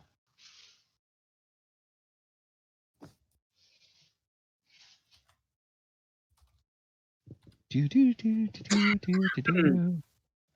Okay, come on, stream anytime today.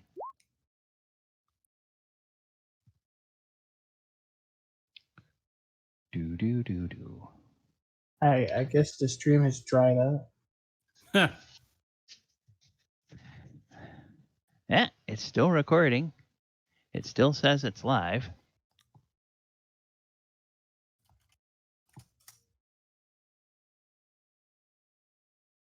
Still says it's.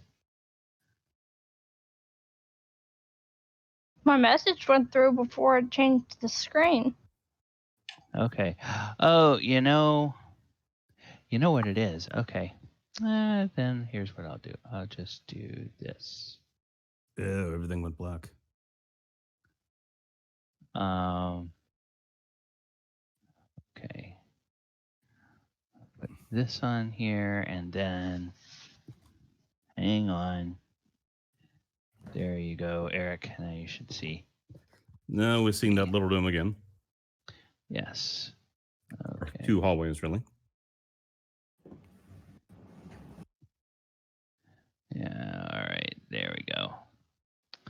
All right. So, okay, at the break, I need to do something.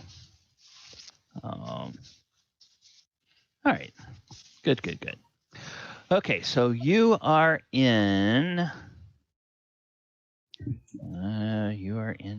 This area. Let me go and find out how to describe this area for you. This is clearly a cellar of some kind. There are tunnels, stone tunnels, 10 feet wide, 15 feet tall. The thick smell of incense hangs in the air. Smooth stone trenches are cut into the floors to channel water. And there's a slow trickle of, it looks like clean, clear water.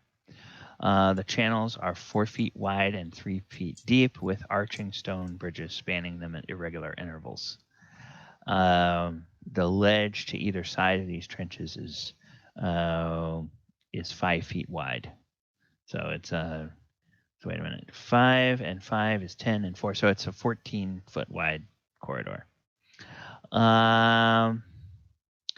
You will notice that you hear the sounds of echoing boots.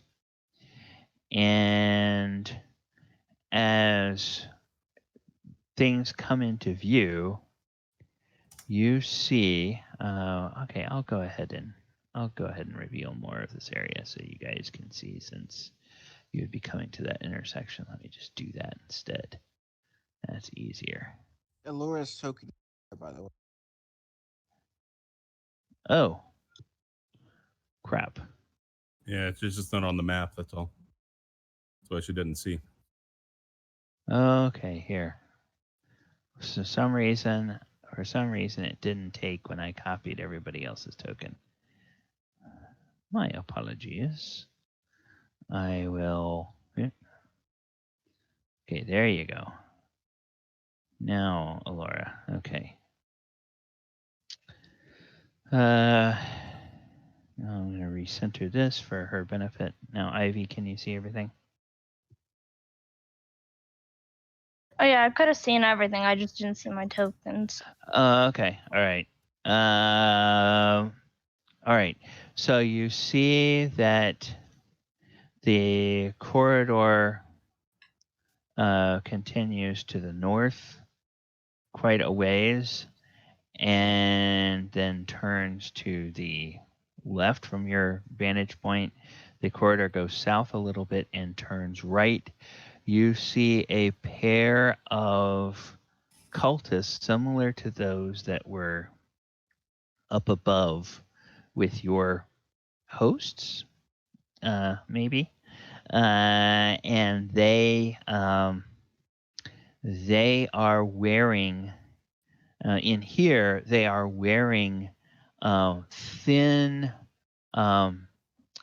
masks that look like they're made of some kind of metal that are covered with beaten gold. And the masks make their faces look either like perhaps like devils or perhaps like gargoyles. And they are walking and talking quietly and as they go, and they look up and they see you, and they see that you are with Gisa and Geralf, and that seems to mollify them a bit. So let me grab him because I didn't get him on the map either for whatever reason. He's not on this one. So there's Geralf. All right. So Gisa and Geralf will lead you guys down to the south. And they will lead you to a door.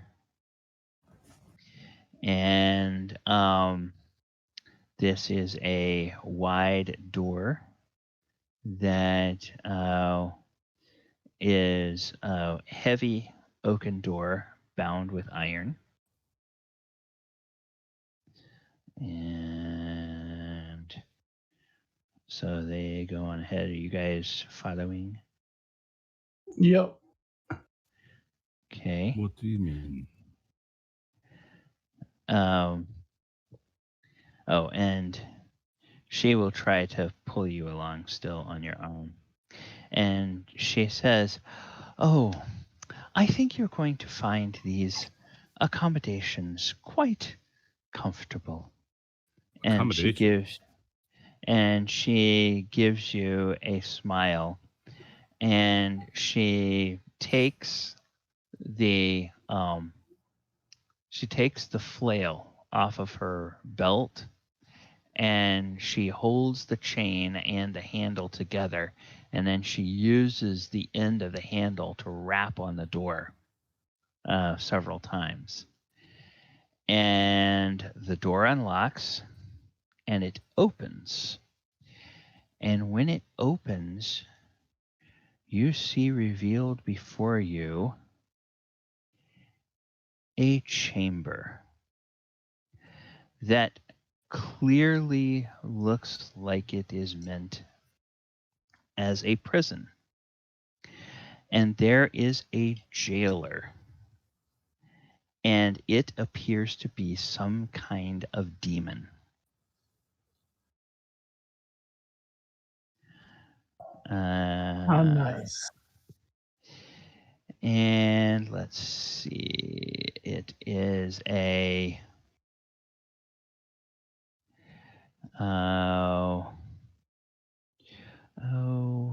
bother.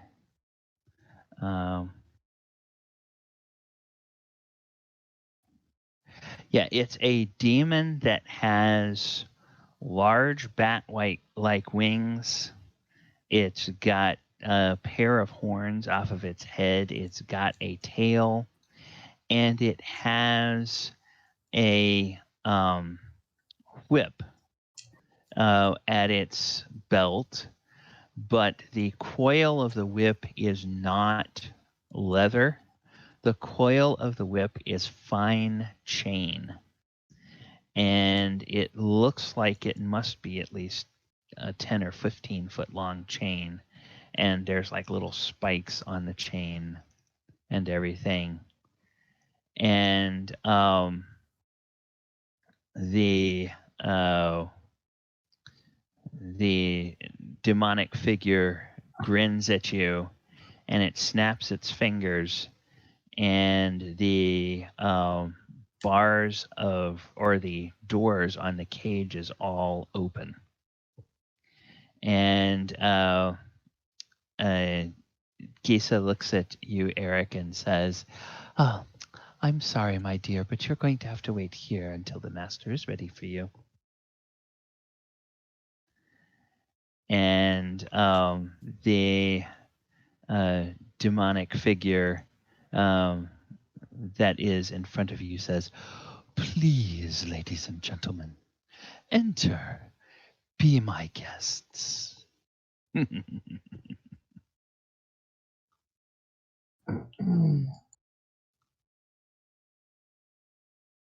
not a fan of cages.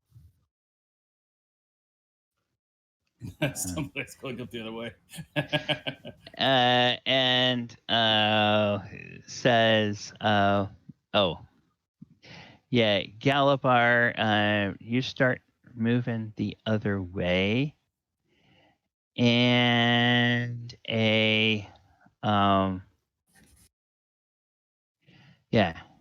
and when you do, a familiar figure steps around the corner at the north end of the hallway. It is another demonic-looking creature. Oh, and Galibar, you've seen this guy before. In fact, you saw this guy before back when you all were in Lambhold, or more precisely, when you were under Lambhold. This is the demon we killed. And he looks at you and he says, "Ah, you made it." Galibar will glare at him. His mouth forms into a smirk, and he holds up his thumb to his neck and makes a slicing motion. Says, "I can't wait to kill you." And he says, "Oh, I'm sure you will enjoy trying. I told you that next time we met, I would have more powerful allies." Is that because you couldn't do the job yourself? And he glares past Galibar and looks at Adamant and says, "Silence, Metal Man. The master will have his way. One way or the other. Now, please, let us not make this unpleasant, and all of you may yet leave this plane with your lives. I suggest you accept the accommodations that Gisa and Geralf offer until the master is ready for you."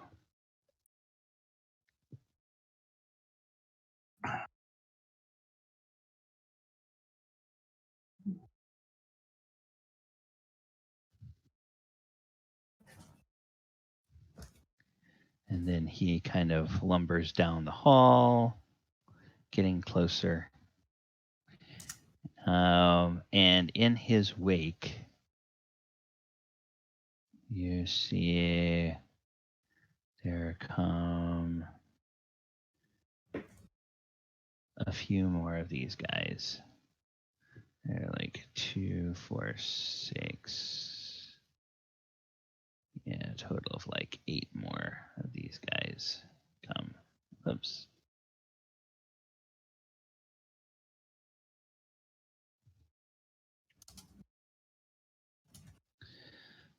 So they They clearly intend that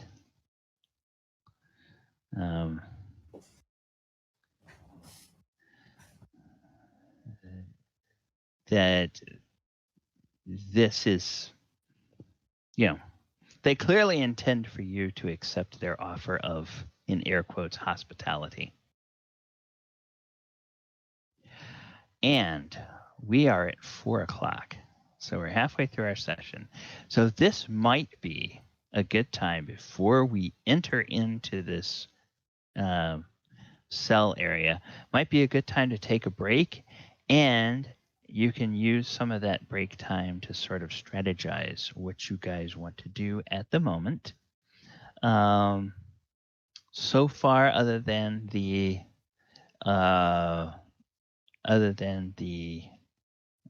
monstrosity you fought, nothing has raised a hand violently against you, but you most definitely are surrounded by enemies here. Indeed we are. So, it's 4:00. Let's come back at 10 after, or it's the top of the hour. Come back at 10 after, and then we'll take another 5 minutes or so if you guys need to decide what you want to do before we push on and see. Before we step away from the computer, Gallibond, Turbo has been asking you a question in the chat. Okay. All right. I need to go grab something to drink, and I will check with him when I get back. Okay. All right. I'm going to go ahead and put on the slate and put on some music, and we shall be back.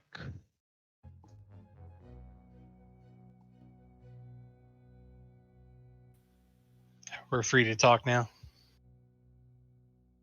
It would seem so. Damn it, Vernon. Another game this week where we're stuck in jail. Thanks, brother. Yeah, Galibar wants to beat. How the hell are we supposed to get out of this? Because my first thought was, okay, well, if I shapeshift, then I have all my items. But it only lasts an hour. So then I'll be randomly shapeshift back into it in the jail cell, and then they'll say, hi, I have all my items, and then they'll, beat me the shit up because I have all my items. Yeah, So- this is what we're doing. The point was this. Do you think you could have handled one more round from that monster and 2 fireballs of people big enough to create that monster in order to escape? No, but I'm just saying, it's like, Here's 2 things. 1, Galibar would have tried.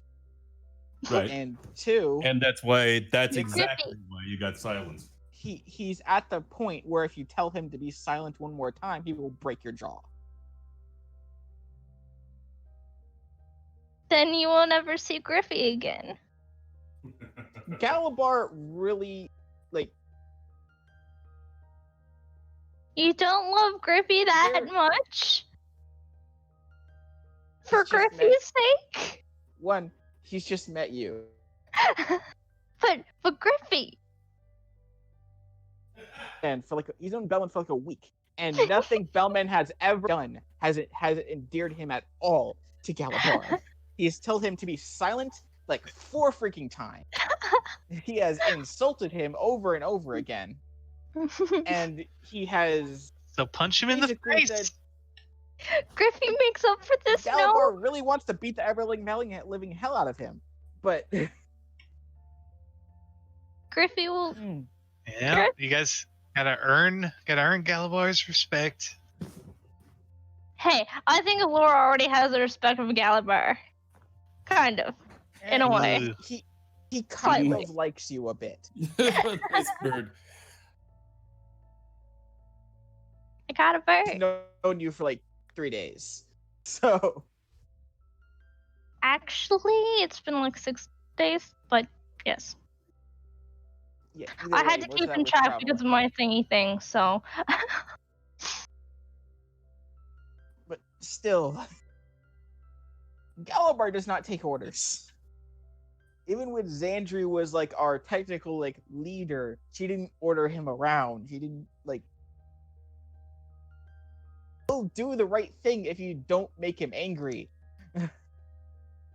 No, All that's been he happening won't. is you making him angry.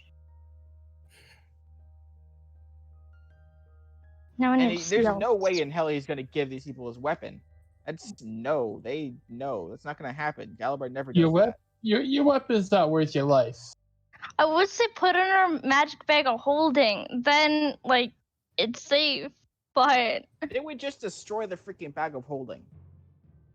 but they don't know what's in it, so why would they? They have no reason to. But that axe, yeah, They're freaking evil. that axe is good. Yeah, I'm not sure how we're supposed to get out of this one. It seems we don't have a choice. Again, I'm a little bit worried we're going to have the same thing, but at least it's not the same map. It's again. This is. I mean, do we just start chugging health potions and start fighting, or what the hell do we do? This is a possibility right here. If Too it's not far in the it same now. thing, no, we're actually in safer position now than we were then. And Those big, huge monster things can't even fit in these walls, I don't think. So it's Yeah, probably and there's the staying cultists, but outside. the two guys are same. Unless they It's compromise and let Galibar keep his freaking weapons, he will become hostile.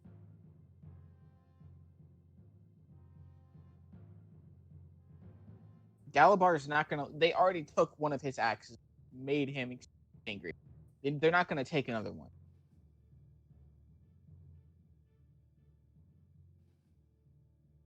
It's not a bad choice, actually, to go from here. Just depends on how strong the demon is over there. We've got their two mages in close quarters. Right That next to Oyohusa. taskmaster, that taskmaster is most likely weaker than the one we've already killed. Well, I mean, we got a lot of cults to deal with, plus these two NPCs that we didn't know nothing about. Who seem to be powerful enough to make the thing that we fought. Yeah, which means they're pretty powerful. The thing with Galibar, though, is he doesn't care how strong the enemy is. Exactly. He would literally fight an ancient dragon right now if he had to. One moment, I'll be right back. He doesn't care. Okay. What about the rest of us? Yeah, that's what I'm saying. Like,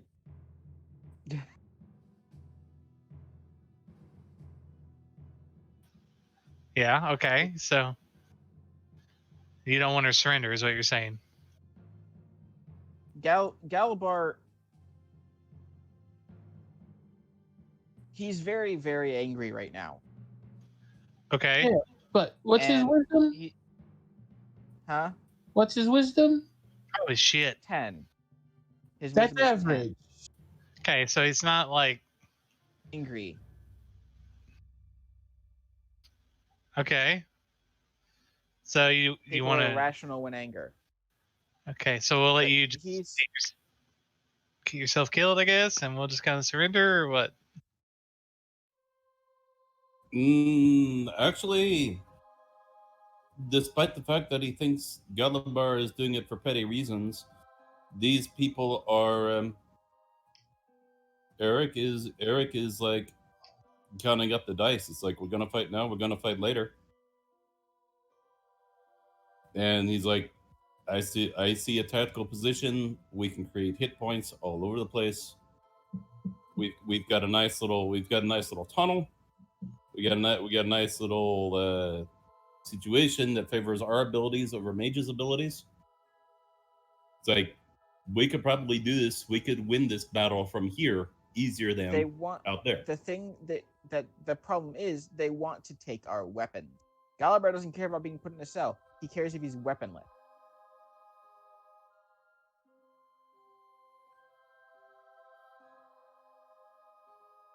So that's Most two. of like half of the party can't fight without weapons. No, actually, everybody can. Adamant is slightly. Everybody else is not weapons. Oyohusa is hands. And they Velman probably is take Adamant's spell. holy symbol. My holy symbol's attached, sir.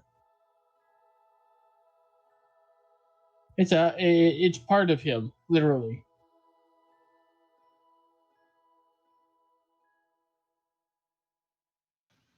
All right, so what are we gonna do?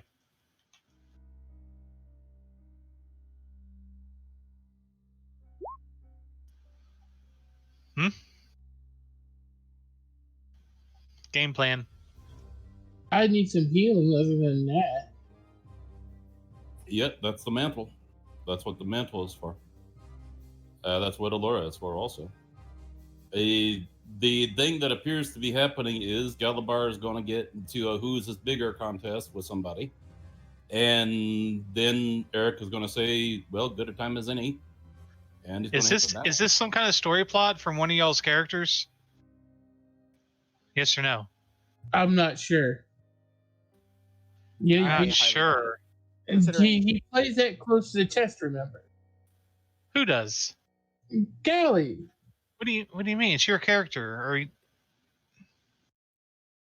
I don't think he understood the question. I understand the question. I don't know what's going on. But you think that it might be? I didn't say that. I highly doubt it's anything with Galibar, considering like his backstory hasn't even really yet. So nobody. No, doesn't have to do anybody's character story or anything. Yeah, that's what I noticed earlier. I don't know why we have two of the same thing. It appears to be that he decided to do this with two different ways and see how two different groups would react. Remember, like he likes to listen to Strahd. He likes to listen to Strahd with different personalities. So it appears to be a close equivalent.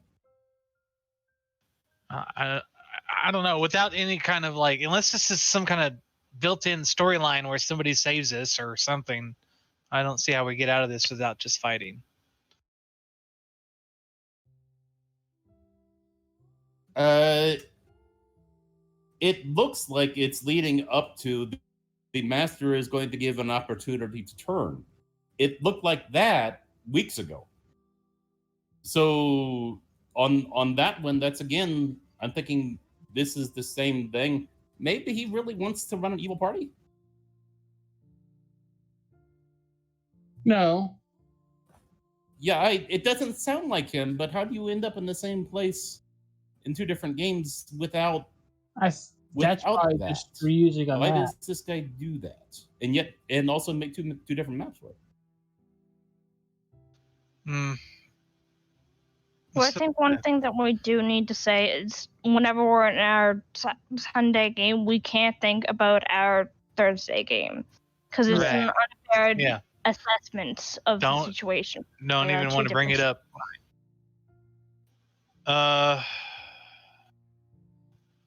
Okay, so our plan of action is go along with it and kind of simmer down Gally, or all out, fight out. Simmer down. That's the thing. Like I put in chat, maybe we could put basically a wager on it. Like he's the only one with a weapon. Why does it matter? While everyone else gives up their weapon.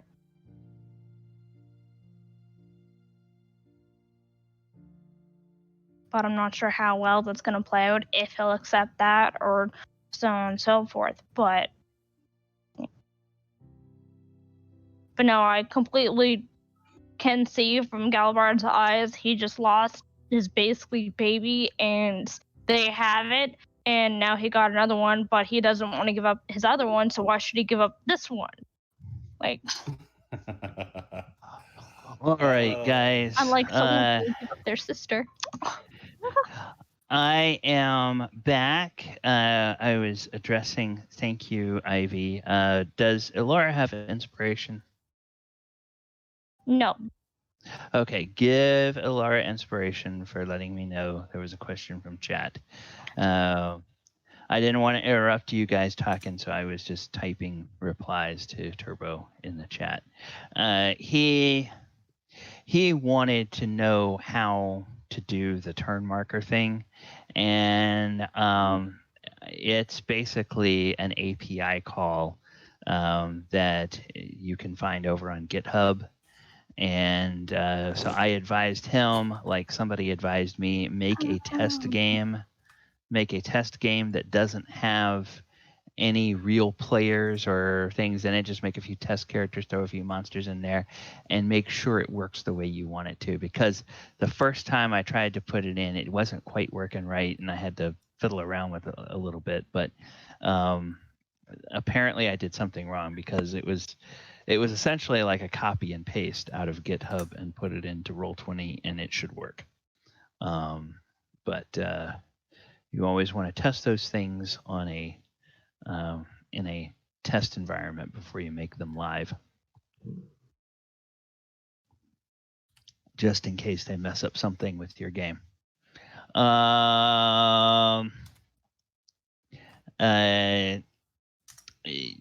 Well, you be careful about the terminology, Turbo. There's macros are one thing, and there's APIs is a different thing. That's why I'm saying go to Roll20 and look up how to do APIs. Because if you put it in the wrong place, it's not going to work right. And but yes, you copy that stuff and you paste it into the API box, and then follow the instructions from Roll20 on how to assign and set up an API. I use a number of other ones. Someday I'll have to put together a list of the ones that I use and put them in chat. Maybe that's something I can do during a week one time. I'll do like a YouTube video on that and the different APIs that I use and where they come from.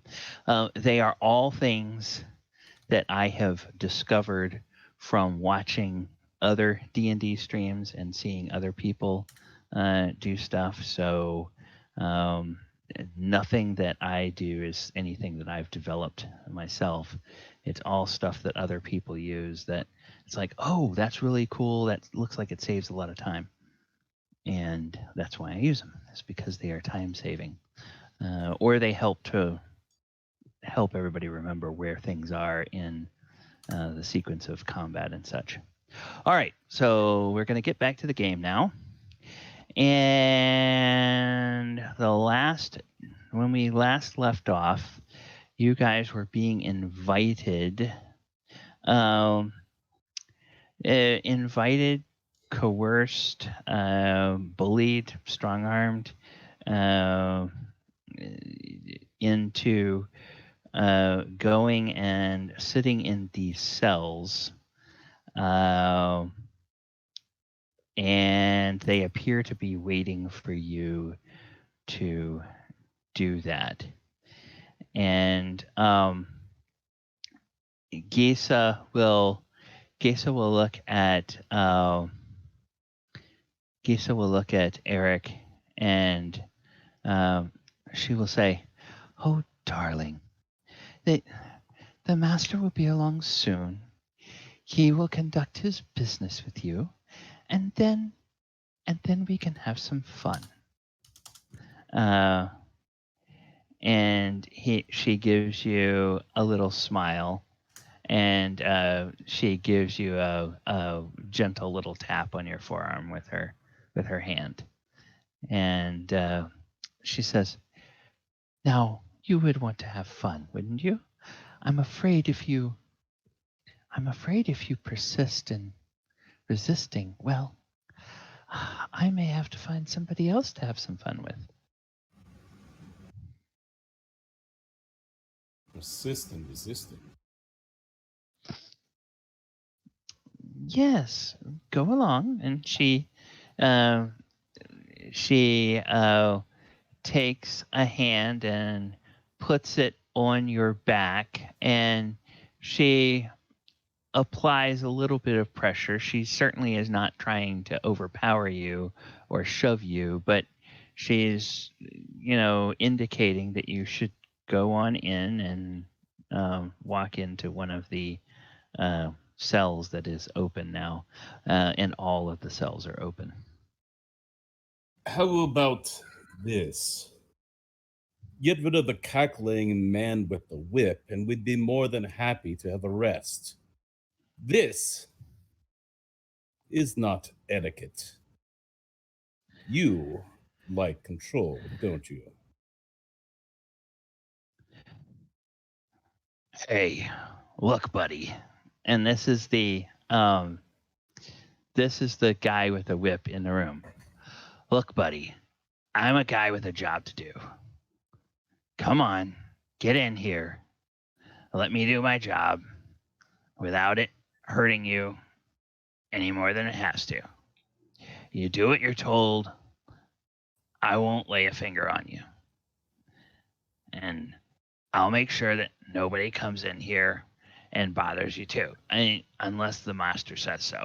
But, this room here is my domain, and what I say goes here. Even she or her nosy brother can't tell me what to do when I'm in here. That's what the master says. So, come on in here and get a rest. If you need something, I'll send an order up to the kitchen. See if we can bring you some food. If you guys need some bandages or anything like that, we can see what we can do about that. Of course, you will have to, when you get in the cell, you will have to take all of your items off. You can keep your clothes on. We don't care about that. But take all your items off, put them by the door. But otherwise, you'll be fine. I give you my word. Therein lies the problem. He pointed to Galibar. That one's not going to give up his stuff. He's rather attached. So am I, frankly. Fun. Well, I see he's attached by his arms. I mean, he can hold his axe if we want, and we just separate his arms from his body, and then he can still hold on to it, and we'll just put it in safekeeping. He will gladly get in the cell, but he's not going to give up that axe. And the fact that we're still standing here in one piece kind of shows that your master wants us in one piece for the meeting, yes? So I propose this. We cause no trouble, and we keep our things. Make me a persuasion check, if you will.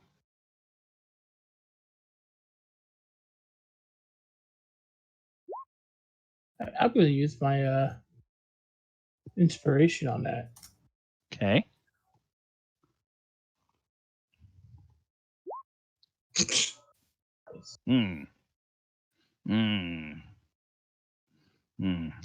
It's worth it in the long run. He says, look, I can tell that you follow the gods. The gods have their rules. I work under rules too. I mean, the rules that you have. Cut me some slack. I've got my rules. I don't want to have to get nasty. But, if you don't do what the master needs me to ask you to do, then I'm sorry, but, I'm going to have to get unpleasant. Well, and if I get unpleasant, then other folks are going to get unpleasant too. I see. That's what we're trying to avoid altogether. That's right. And I'm telling you the way to avoid it. Oh, yeah, speaks up. Yes. Just do what he says, my friends.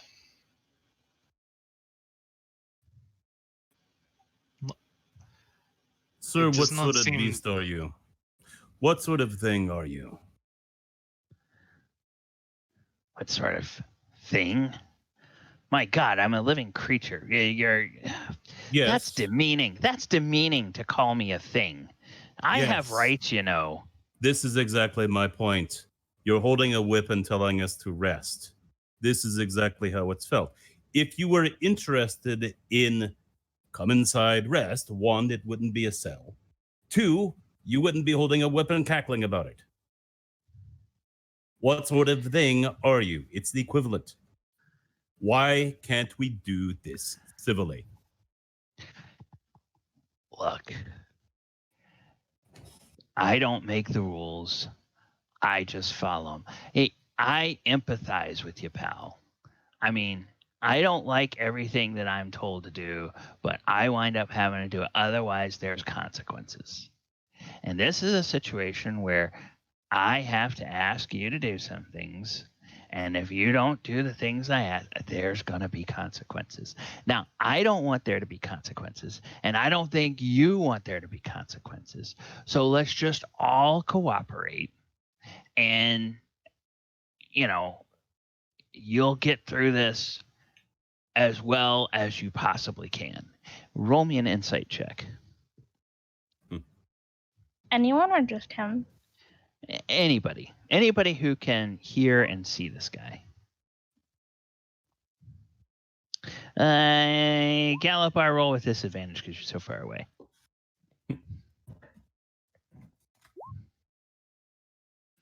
Okay. 15, that's pretty good. Adamant, really good. Elora. Okay, so Oyo, Galibar, this is 15 is sufficient, and Adamant. The three of you all pick up on something between the lines of what this guy is saying. This guy is envious. And you think, and he's not envious of you guys, he's envious of whoever it is that's calling the shots. And there's a bit of humiliation and anger tinged with that envy as well.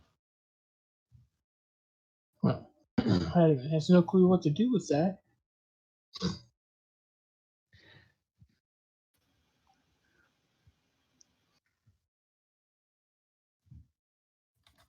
He looks over at Oyo.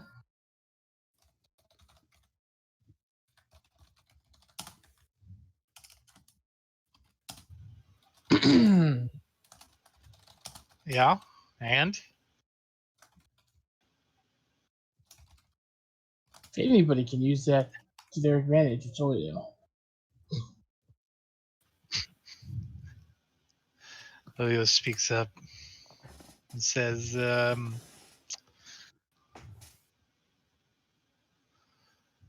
Kill you. Wide seems bot. like you got the wrong end of the deal, my not so friendly friend.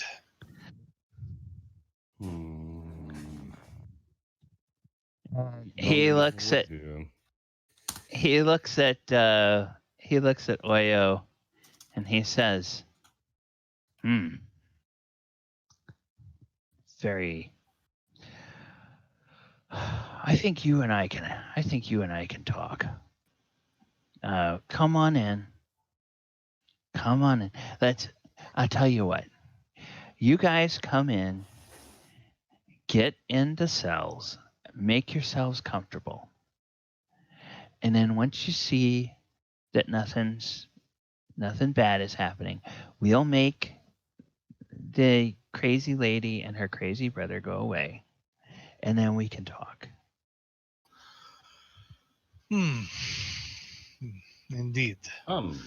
Close your eyes and pretend that we did not take our weapons into the cells with us, no?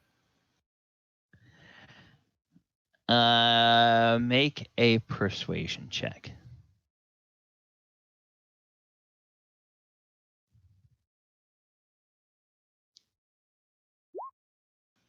Yikes. He says, how about I close my ears and pretend I didn't hear you say that. Come on. Oh yeah, it just goes And- into the sail. Okay. You can pick one, any of them. It doesn't matter which one. So go ahead and go into any. I think. Can you guys see how these are all marked off? Yeah. Okay. Eric turns and- his head over to. No. Eric walks. No, he can't do it yet. There. Now she's buffed. He walks in there with her, and out of the eyesight of the others gives her a wink. Eric has an idea. Okay.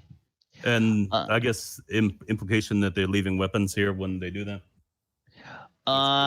He's actually invited you to get into the cells, and then they'll talk about your weapons. So you can, okay, we're back at that. Okay. Yeah.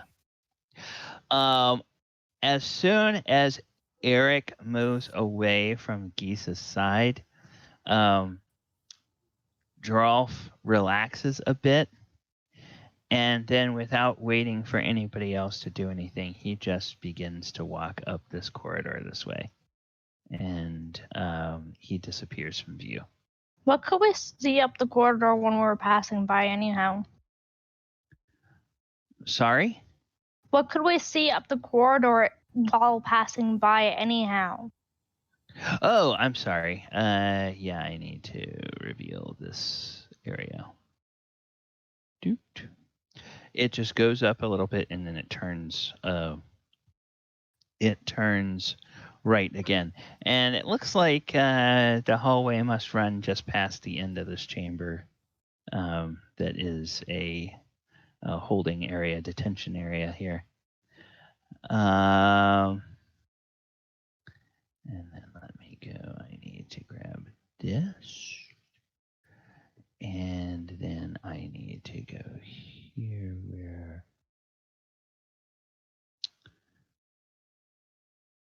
Oh, that's right, because he's not a...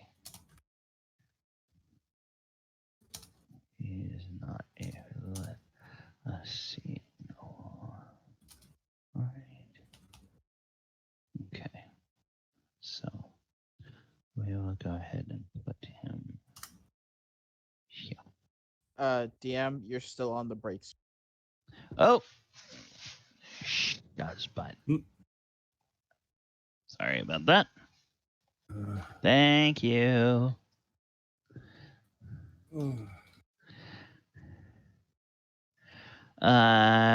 Okay.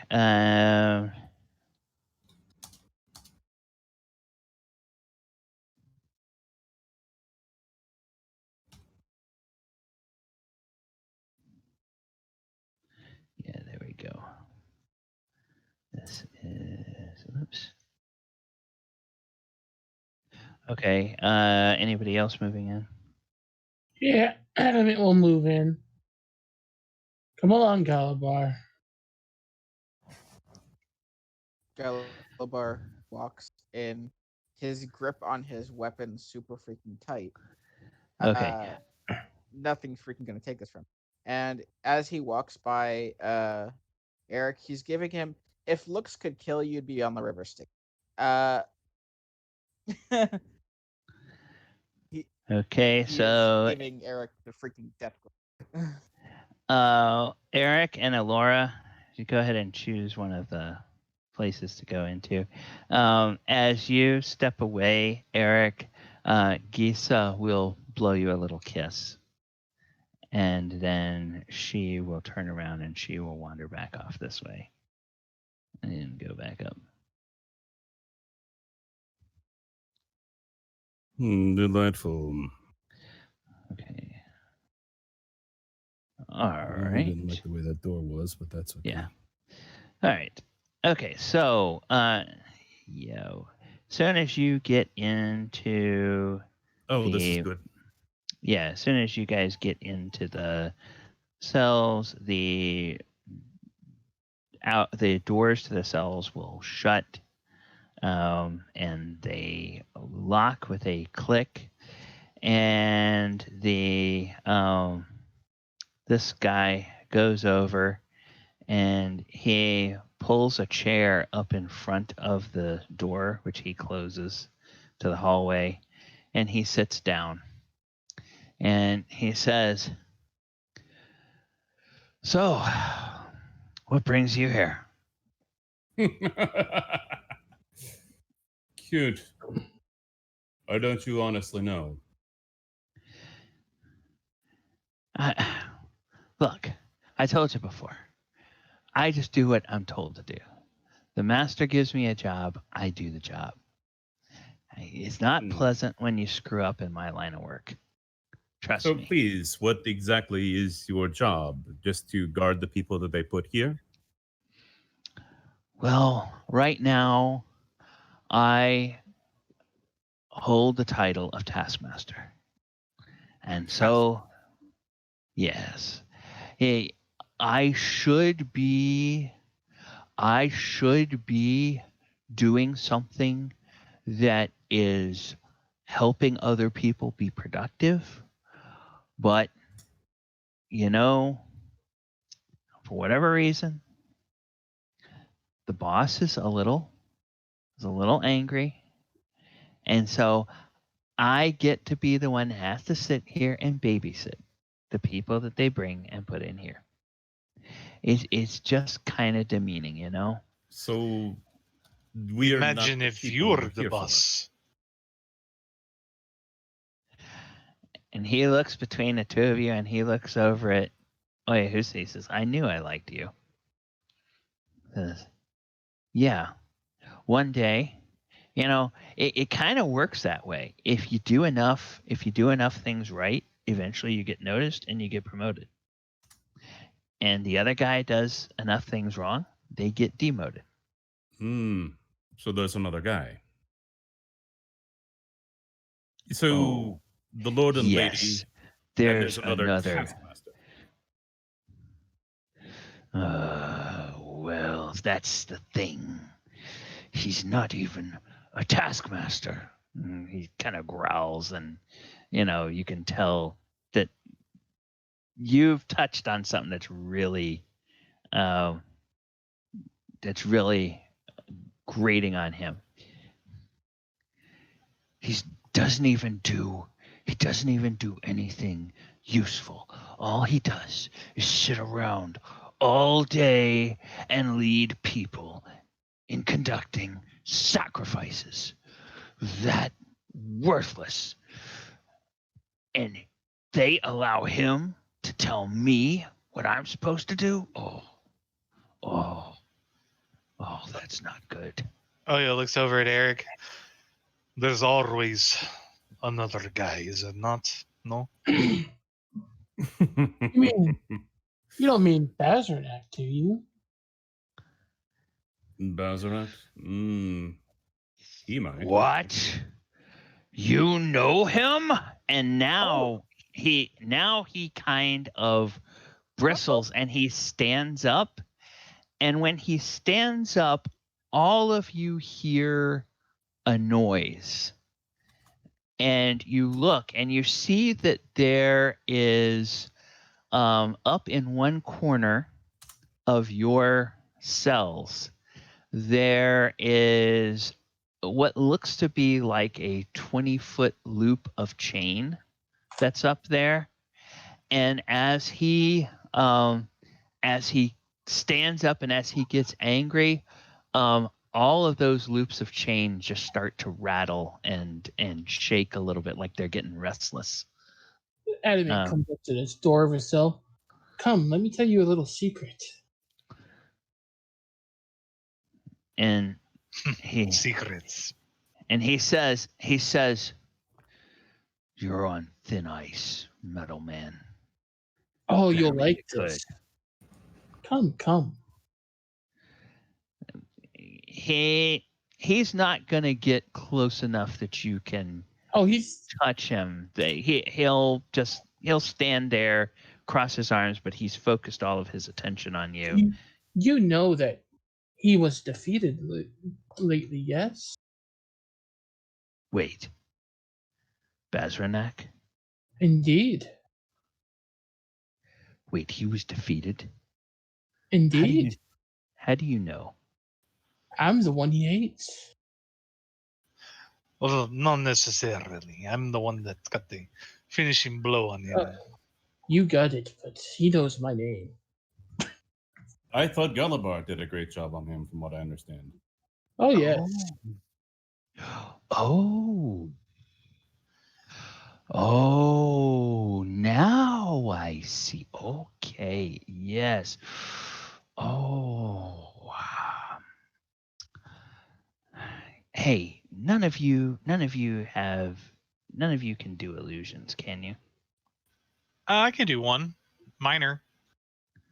What sort of illusions? Fudge. Golly. Oh, okay. I have an idea. Okay. Everybody stand near the doors. Don't be alarmed. Something's gonna happen, but you're not in any danger. But I have an idea. I need to set something up first. And he waves his hands, and those chains that are in the upper corners of the room, they all animate. And one end of the chain goes up and lifts the opposite end of the chain off of the hook that it's hanging on, and the chains drop down to the floor, and then they all kind of scurry towards the middle of the back wall of your cells, and they make piles. Whoops. That's the wrong. Oh, come on. They make that's right, because I was using the wrong button. They make piles that are kind of bulky in the middle of each cell. Galibar, you'll want to move towards the door. So that this thing has room to do what it's going to do. And it, he says, yeah, this will be great. Okay. The boss says, I'm supposed to make you get rid of all your gear. So, I mean, I'll get in trouble if they come in and you still have all your gear. But, the pile of chains there, that's pretty bulky. I think you can hide all your stuff underneath those. All right. Now, I want to hear more about this. Your beef with this Bazranak. I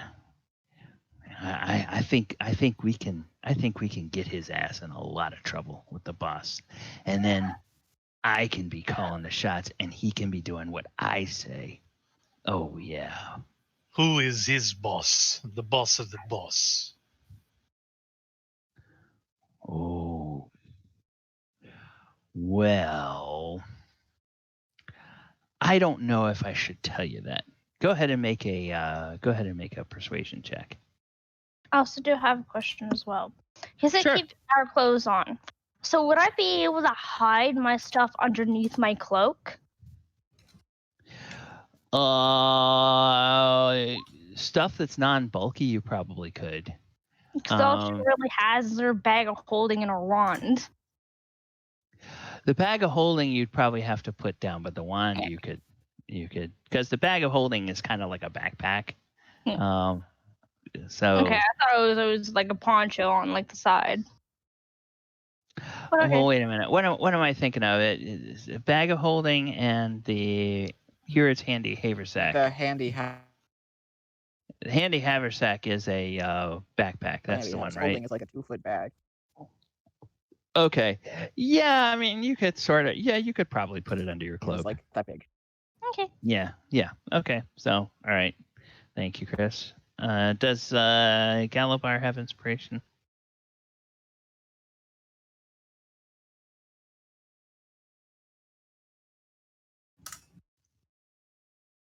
Okay. All right. So what were we doing? You guys were... I was trying to Some sort of a persuade him to plan. tell me who his boss's boss was. Okay. 12. It's like, well, you probably wouldn't know him. He's we just call him Lord. What's he look like?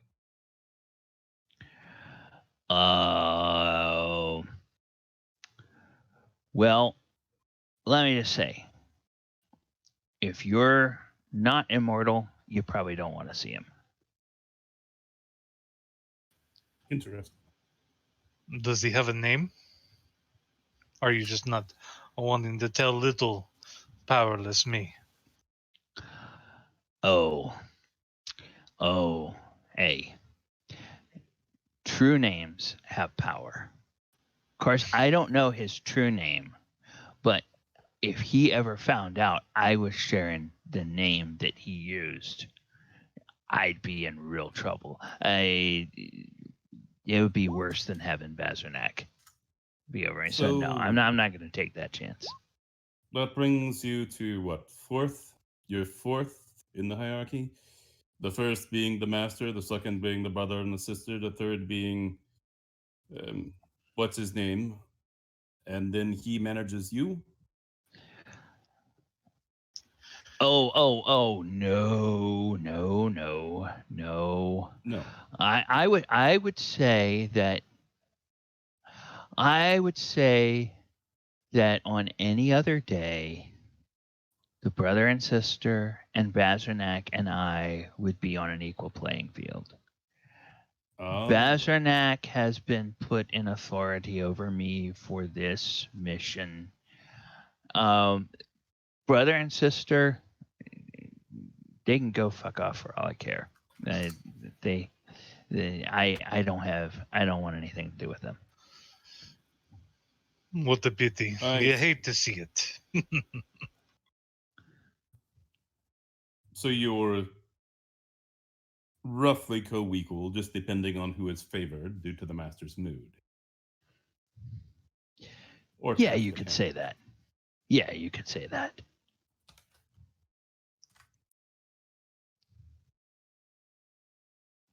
Well, any idea how long we've got to be here? Or what's this plan of yours, you're saying? Oh, well, you guys take all your stuff and make sure brother and sister can't see it. My suggestion is, if it's bulky, put it underneath the pile of chains there, kind of drape them over it, get out of the way. They know the chains belong to me. They're not going to expect anything other than the chains to be in the chains. So put your stuff in there. And then as long as it looks like you don't have your armor on, don't have your weapons, and there's no bulges where there shouldn't be, things like that, we're good. Good for when? Well, good if there's an opportunity to do something to make Bazarnak look bad. Let's just keep it that way. You mean besides the fact that we humiliated him in defeat a few, less than 2 weeks ago?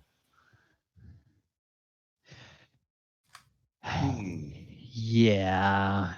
Are you suggesting that this would be somebody who would accidentally become enraged about something silly and start a battle for no reason that you, as his equal, would not be really inclined to stop? After all, it's his business. Is that something like what you foresee? And he turns to Eric and he smiles and he says, I'm beginning to like you too. It would be awful if your master was to be humiliated again and fail in such his task. And Well, somebody such as yourself might be promoted, no?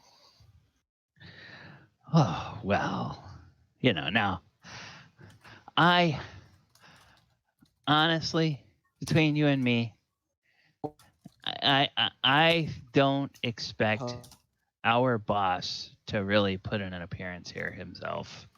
I mean, he might send his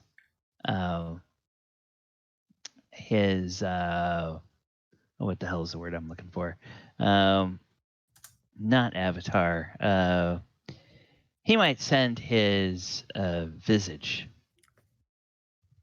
to do business here, but if he showed up here on this plane himself, a lot of people would be in a lot of trouble. No. You misunderstand me. I mean your current boss.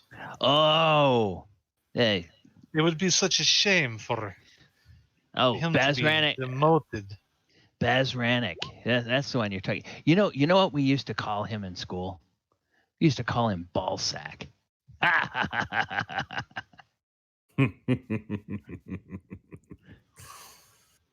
I can see it. Where was that? The Demon High? Yeah, something like that, yeah. Demon High, cute concept. Could be a song. Do we have time for me to work on a song? Hey, knock yourself out. Yeah. just nothing in E flat minor. I hate E flat minor. Do not do anything in E flat minor. That tends to make me angry, and I don't really want to be angry. Quite knowledgeable of you to even think of that. Let's see. Okay, so Am I allowed to use an instrument? Because this is going to become a cheat tactic here.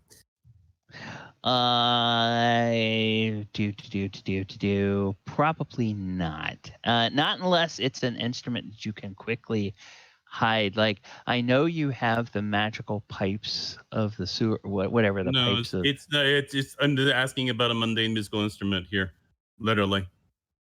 If it's something small enough that you could quickly hide away, but nothing like a lute or a bagpipes or anything like that, nothing bulky.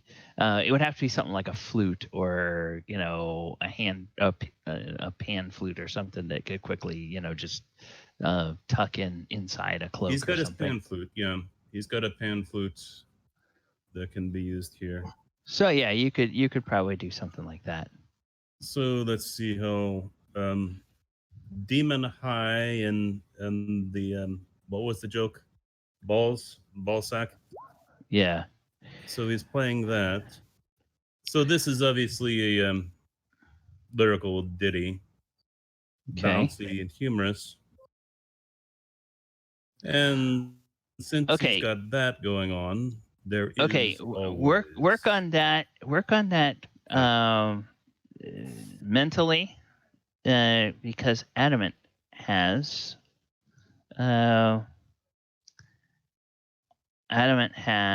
more information incoming.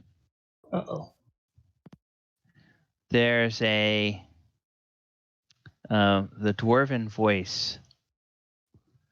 The dwarven voice comes back in your head and says, "Well, I can tell you're closer, but what the hell's happening?"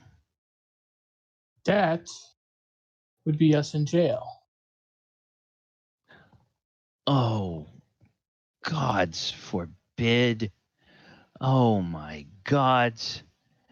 Here I thought there were heroes coming to save me, but clearly you're only a bunch of idiots and dullards. You got yourself captured. Look, sir, we've got the plan. Well, you better make this plan work. I tell you what, you make this plan work. Take this plan work, child of Bilgar, and I will I will show you the recipe for distilling some of the molten earthquake spirits that I was famous for making in my day.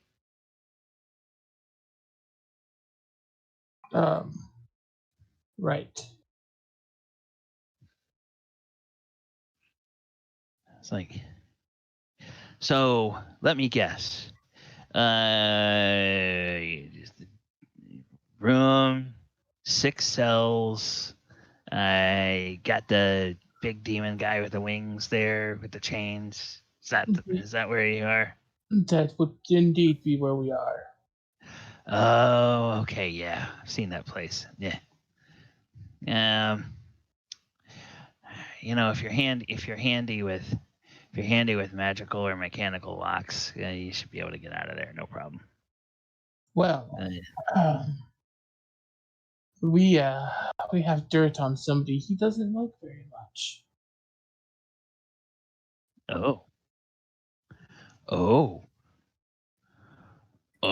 So you're thinking maybe pit one of the bad guys against the other one?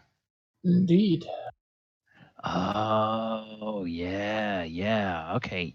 Yeah, I remember when my patrol and we were out on this long march into the wilderness, and we got captured by this tribe of orcs. I swear I thought we were goners, but then we realized that the orc with the 2 tusks didn't really like the orc with the 1 tusk very much. And so there was one guy in our patrol. He knew a little orcish. And so every time 2 tusks would come by, he would very deferentially say, "Hey, I overheard 1 tusk saying stuff about you."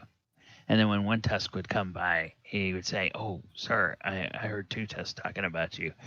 And wasn't long before those 2 were having a knockdown drag out, and all the guys that followed each of them, they started getting into it.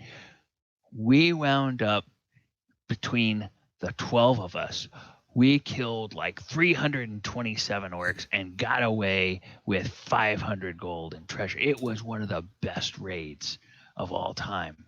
But now don't just sit there. Get yourself out and come and get me. Come on. It's going to take us a second. You have to be patient. But we'll be turning him against Pasternak. Hey, did you find his true name? No, not as of yet. All right. Well, okay. That'll have to do. But we have defeated him in the past. So. Okay. All right. So. Back to the point. Yeah, actually, Eric, let me loading? come back to you in a minute. I want to see if anybody else wants to do anything, because had a couple of people take up most of the Galibar. Anything that you would be doing in here? All of this conversation is going on in common. You can clearly see that Eric and Oyo are up to something. Oh, okay. Sorry, Chris.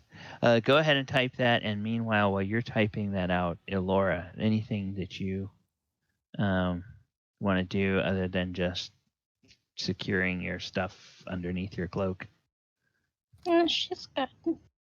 She'll try and make sure that Galibar is okay with arrangements made. If not, she'll try her best to do something to help him. But okay, all right. Trying to help him see that, this guy is definitely not.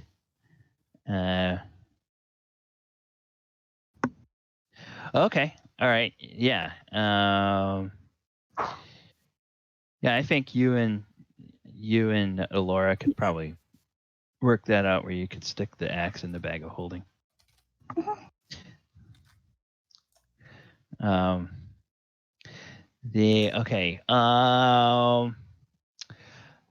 Elora and Galibar, make me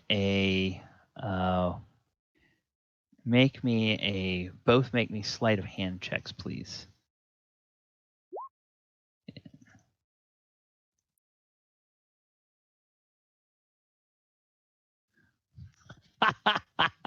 Okay, yeah, this guy seems completely oblivious. He's so focused on, he's kind of thinking about what Oyohusa and Eric are plotting, and he's kind of enjoying plotting along with them, that he just completely doesn't even notice what you two guys are doing over there. All right. Okay, Eric, back to you. Enthralling performance. Everybody makes wisdom saves, and they don't know if they did it if they pass. Okay. Can you whisper me what the DC is, Eric, so that I will know? Let's see. Other people have passed in that.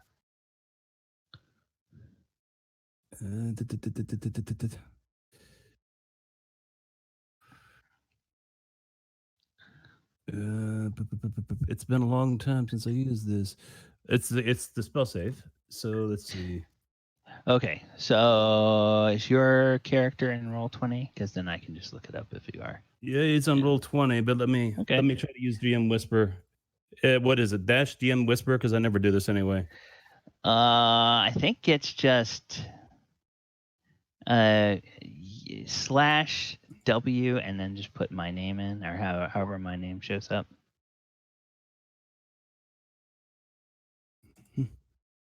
Right. Yeah, and it's a number of people equals your charisma mod, so you'll have to choose who gets left out, because I don't think you can get everybody. I can't. Okay, Flesh Whisper didn't go. Okay. Well, I see your Whisper? spell save, so don't worry about it. I see your spell save DC in your character sheet. So, just what is your modifier then? Your modifier is a 5. So basically, choose who is not going to be. Oh, wait, 5. That will take everybody because it doesn't include you. So yeah, you can get all 5 of them. So they all have to make a spell save, and it's a wisdom save. Okay. Wait, so why are we making? Because it's something that affects all creatures, or the creatures that he chooses. And Eric, are you intending to cover all of your party members, or are you intending to just For the this demon? one, yes. Okay, everybody. What's the only point? one that might be left out is Elora on this one. Okay, is she left out? Yes or no?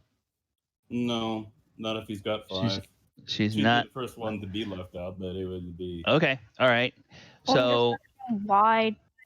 because he decided that that's what the effect is going to do. So you need to roll it. I meant, does he have 5? Yeah, he does have 5. That's right. Yeah. Doesn't. I doubt Elora would even feel it. Yeah. Plus, I have advantage on it anyway, so. Okay. I did not mean to do it twice. 1, 2, 3. But it's a little bit extra anyway. Yep. Ah. Yep. And so you would have advantage as well, Oyo. That's interesting. She's got that. That's an interesting advantage on what? It's a saving throw. Wisdom save. Okay. I was clicking on wisdom. Oh, I got to make a wisdom save? Yeah, make a wisdom save. Eric's playing this song. It sounds really groovy. Playing it on his pipes. No, I forgot I had that for Ancestry. That's what happened. Okay. Why did she got something? Oh. No, I completely forgot Okay. wisdom. Just click Yeah, back. it's a cool sounding song, Oyo. However, the main target. Yeah. Adamant, go ahead and make a wisdom save, and then I'm gonna make a wisdom save for this guy. I rolled already. Oh, you did. Yep, yes, I you did. failed. Okay. All right. Yeah, he looks over at you and goes, "Man, that's a really cool song." Now, of course, you can tell who was affected and who wasn't, and then that can guide what you're going to say. Right, but we've got about an hour, so let's get back into the organic portion of the things. Okay. All right. So, in a few minutes, after all this has gone on, there is a knocking at the door, and this guy looks around, and he, if you still have the pipes out, he waves you to put them away, and he waits until you do. Fine. And then he looks and he makes sure everybody else has their stuff hidden, and he's satisfied that they do. What? Adamant? What? I said, yep, they're hidden away. Okay. All right. So he goes to the door and he opens it, and Geralf comes in, holding hands with a man that looks like he's of noble bearing. And he says, Geralf says, "Oh, I see you have everybody settled. Thavius, this is everyone. Everyone, this is Thavius. Now, Thavius, I know that I had trouble getting that thing to work, and I know you've struggled with it too, but maybe one of these nice people can do something. You know the master wants it to work. We've got to see if we can make this thing go." And Davius looks at him and says, "Oh, darling, I know you're right. But do you think we can trust them?" And then he looks at the taskmaster, and he says, "Can we trust them?" And he smiles, and there's Adamant and Oyohusa. You can tell he has one hand behind his back, and he kind of crosses his fingers, and he says, "Oh yes," he said, they're as amenable as any guest could be." And he says, "Please." And then he steps out of the way. And this Thievius fellow, he walks forward, and he reaches into a pocket of his coat, and he pulls out a small cube. The cube is like 3 or 4 inches in diameter, or 3 or 4 inches on each side, on each face. And it's covered in all kind of irregular bumps and designs and projections and things like that. And Adamant, it definitely looks like it's a piece of Izzet technology. And he says, "Well, the master has tasked us with opening this. And Geralf was really having trouble with it, and I didn't want anything bad to happen to Geralf, so I asked him to let me help, because normally I'm very good with these sort of mechanical things, but I can't make heads or tails of it. Do any of you know anything about this? I can take a look at it. It looks vaguely familiar. Oh, well, that's wonderful. And he walks over and he holds it out and he hands it to you. And you see that what you have in your hand is a thing of very intricate design. And, you start concentrating on it, and then the voice comes in your head and says, "Oh, what's that?" Not sure yet. Well, describe it to me. He gives a full description. Ooh. Oh. Puzzle lockbox. I bet that's what that is. That's what it looks like. Yeah, okay. There's always a trick to these things. And some of them have kind of a nasty bite if you get the trick wrong. Let's see. Oh, okay. Well, now here's I got good news for you and I got bad news for you. Mm-hmm. Okay. If you bring it to me, and if you and I get simpatico, you know what I'm saying? If we can kind of come to a meeting of the minds, then I might be able to do that for you. But you have to have it where I can see it, and the only way I can see it is if you and I are first, correctly bonded. Right. But I can't do shit with you over there and me over here. So this comes back to, once again, what the hell's taking you guys so long? Hurry up and get me the hell out of here. Do they know about you? Oh, yeah, they know about me. They know about me. They want me real bad. And trust me, you don't want them to have me. I don't want them to have me. It would be bad for me, and you'd really be missing out on something special. Right. So you're not a prisoner, so I can't. Well, yeah, technically I am a prisoner. I don't belong here. I have an idea, but you might not like. Can you give me a heads up?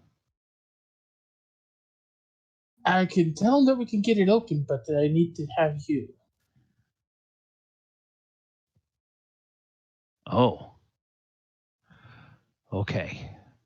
Well, who's in there now? Which one are you talking to? Thievius. Oh, Thievius. He's an idiot. Tell him. You can tell him anything. But is he the only one? This girl guy. Just sister lover. Sister lover. Jealousy. Well, okay. Actually, it's more complicated. Actually,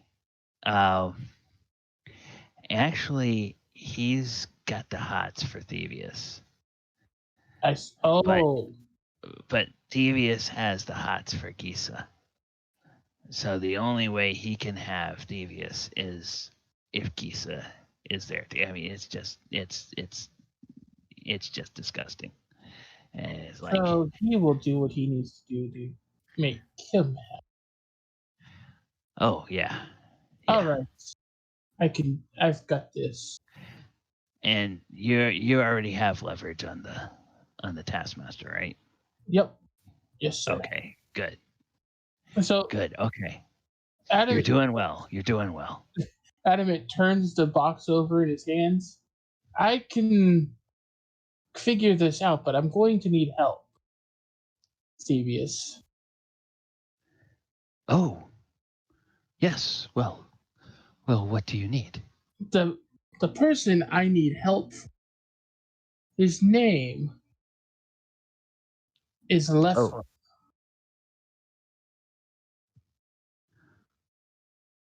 Oh. If Lefram and I work together, we can get this open. Lefram. Mm-hmm. And he looks at Geralf and he says, Lefram? And Geralf's eyes go wide.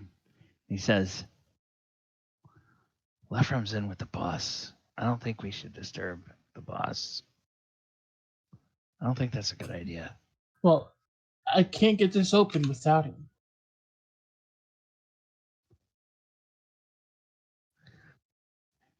Well, okay, so somebody's going to have to go tell the boss. And then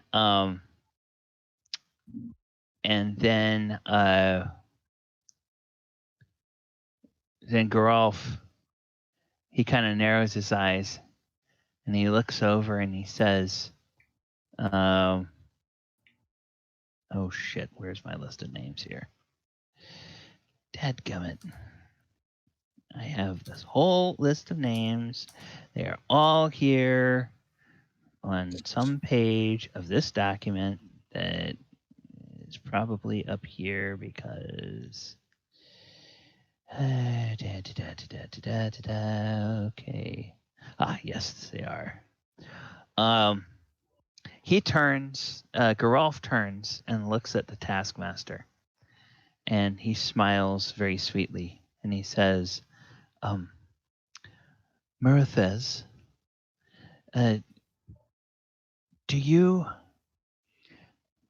we need somebody to go tell the boss that we need Lefram so that our guest can open the box.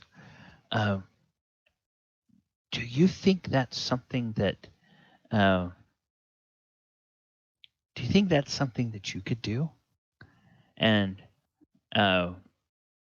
the demonic taskmaster, he kind of rears up a little bit. He says, no, I don't leave this place. Someone wants to go tell the boss. You tell the boss. And about that time, a figure darkens the door. And your buddy, Bazranik, comes in. And these two guys, they scurry to get out of the way. They don't want to be in the door when Bazranik is there.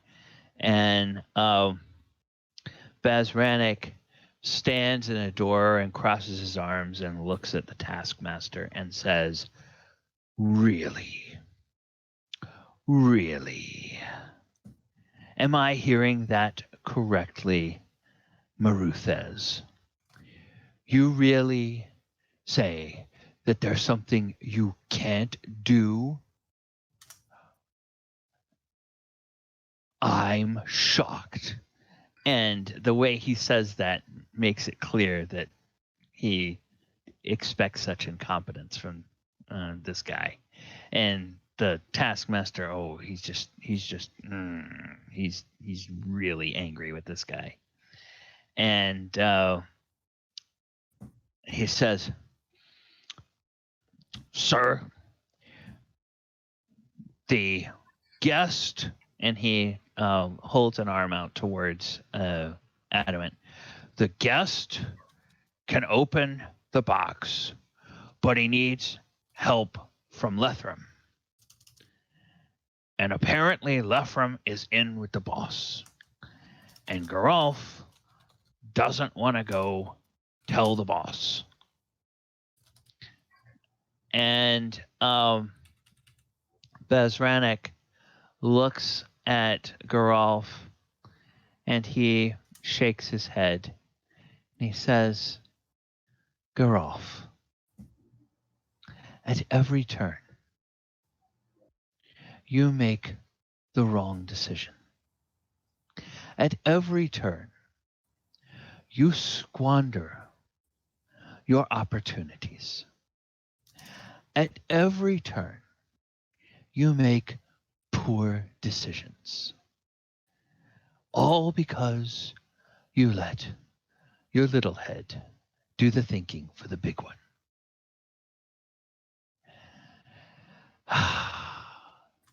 Fool that you are. Opening this box is what our master wants. If you are too chicken shit to go tell him, I will go tell him and get the glory of the answer for myself. And he turns around and he stomps off down the hall. Huh.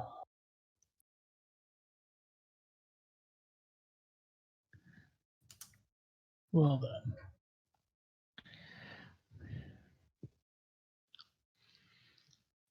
And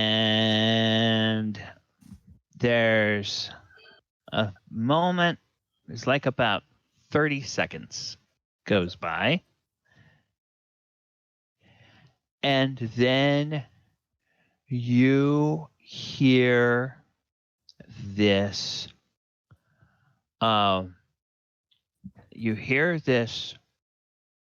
noise. It starts off sounding like a roar that might be Bazranic. And then that roar gets to a higher pitch and it becomes something like a shriek. And at first it's a shriek of anger, and then it becomes a shriek of agony, and finally it becomes a shriek of terror, and then it is just cut off.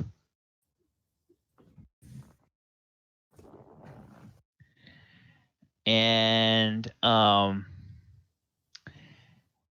when that happens, let's see. When that happens, the taskmaster says, "Oh, that didn't sound like it went so well at all." And and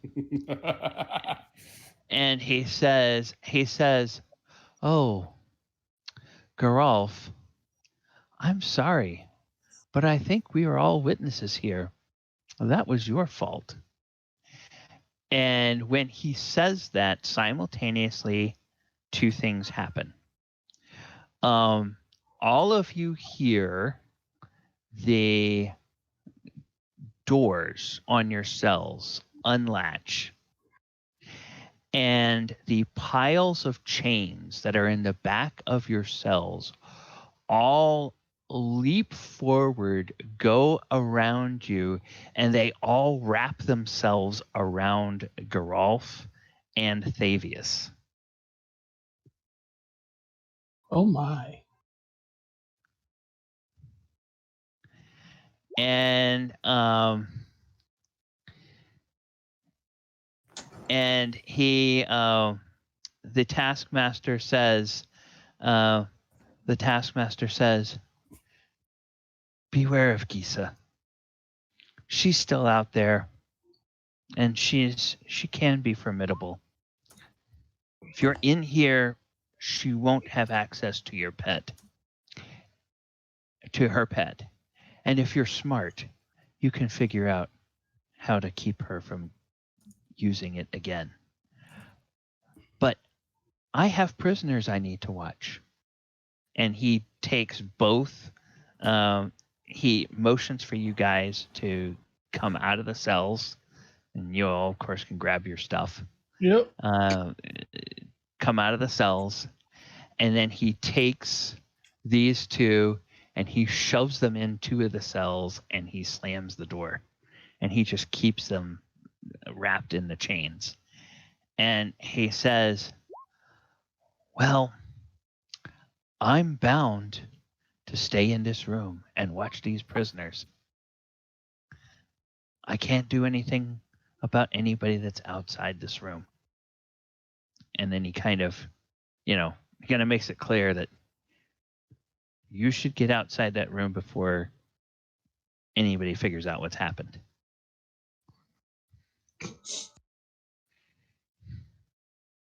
Can Elora smile and give him a big huge hug and said, "Thank you, you did the right thing." As she walks out the door. Gives Okay, him a wave goodbye. So he's in here. You're out. Whoops. Come on, damn it. You're out. This guy's in here. All these chains are kind of on these guys. And they're all sort of wrapped up in them. She's somewhere that you can't see. She's over here. Okay. And then these guys, they are in various different places because they all have things they're supposed to be doing. So they're doing what they're supposed to be doing. Inventory and cleaning the latrines and all these other things. All right. Adamant tucks the puzzle box away. Okay. All right. So, you guys can head out of this room, and as soon as you guys get out, I'll go ahead and make sure that door is closed. So, Adamant, you appear to be in the lead. What do you want to do? Now, first, he's going to take a moment, and he is going to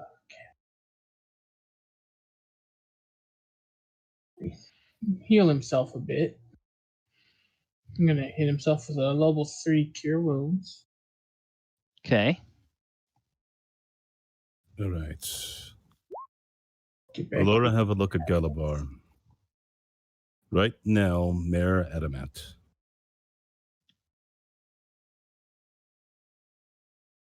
Huh? Have a look at Galibar. How many hit points is Galibar bloody? Oh, no. Okay. He only has 8 hit points, if I remember correctly. Missing.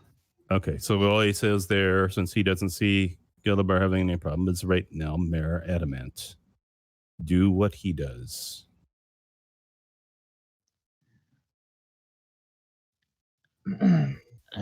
Okay. Is nobody other than Adamant was bloodied, right? Nobody Eric has any was actually ongoing bloodied. effects? Eric was actually bloodied. Yeah, he barely. Did you cure yourself, or have you cured yourself yet? No, we didn't say that there was a short rest or a long rest, so I didn't do anything.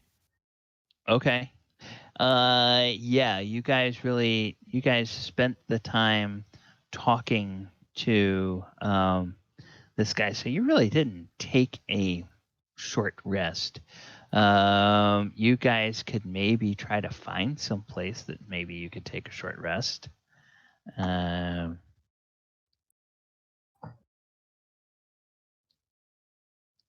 Eric is more concerned about timing, speed. Right now, do what Adamant does. Okay. So you're just advising everybody follow Adamant. Yeah, right now. Okay. Oh, yeah. All right. You are the stealthy one. I would suggest that you take the lead.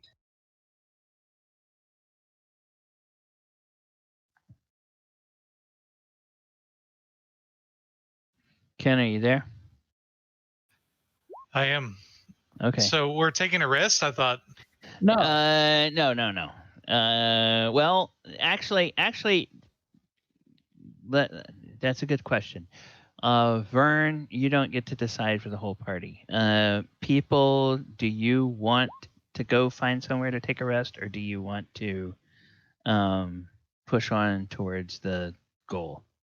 I'm Would the you- only one really hurt, so Would you say that our time in the sail was enough time to take a short rest? No, because you guys weren't really resting. You were focused and manipulating your captor and talking, and not really an hour of game time went by. It's like maybe 15, 20 minutes of game time went by. So you didn't have enough time for a short rest anyway. Yeah, I think we should take a short rest. Okay, so there's one vote for a short rest, one vote for not. Need everybody else to chime in. Well, we still have to find a place because he doesn't want us to stay in this place. So what are we going to do? Take it in the hallway? yeah, that's the problem. We don't have a place to take a short rest at the moment, and we can't hang around because guards. Okay. So, It's not a suggestion spell. All right. Well, I don't know. I Right. guess lead on. Well, Oil, you're the stealthy one. You probably the better scout out of. So what are we trying? Are we trying to get out of here? Are we trying to? We need to get to the boss's room. Okay. Why don't we take a lift? okay. Adamant, you may have a way of figuring out where you need to go.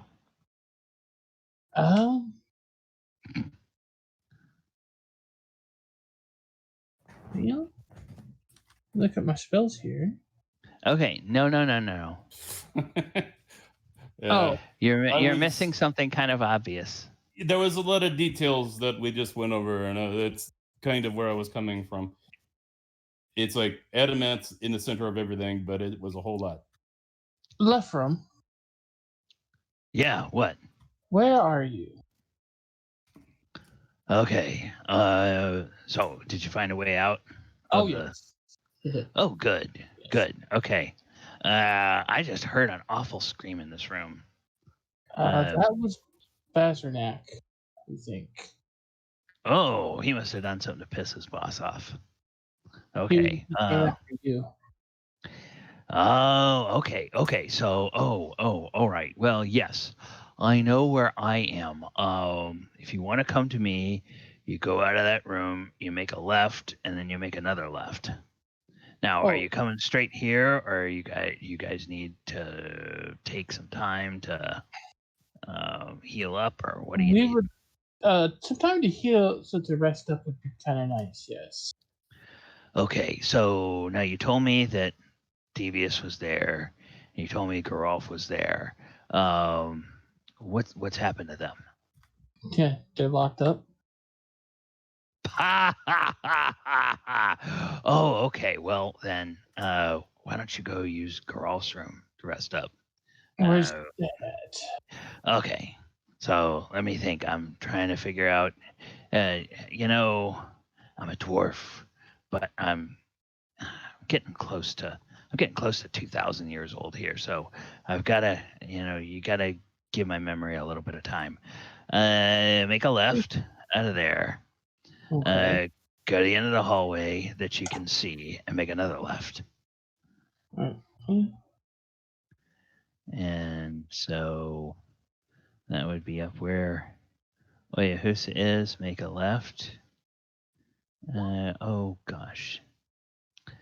I need to do this so that it.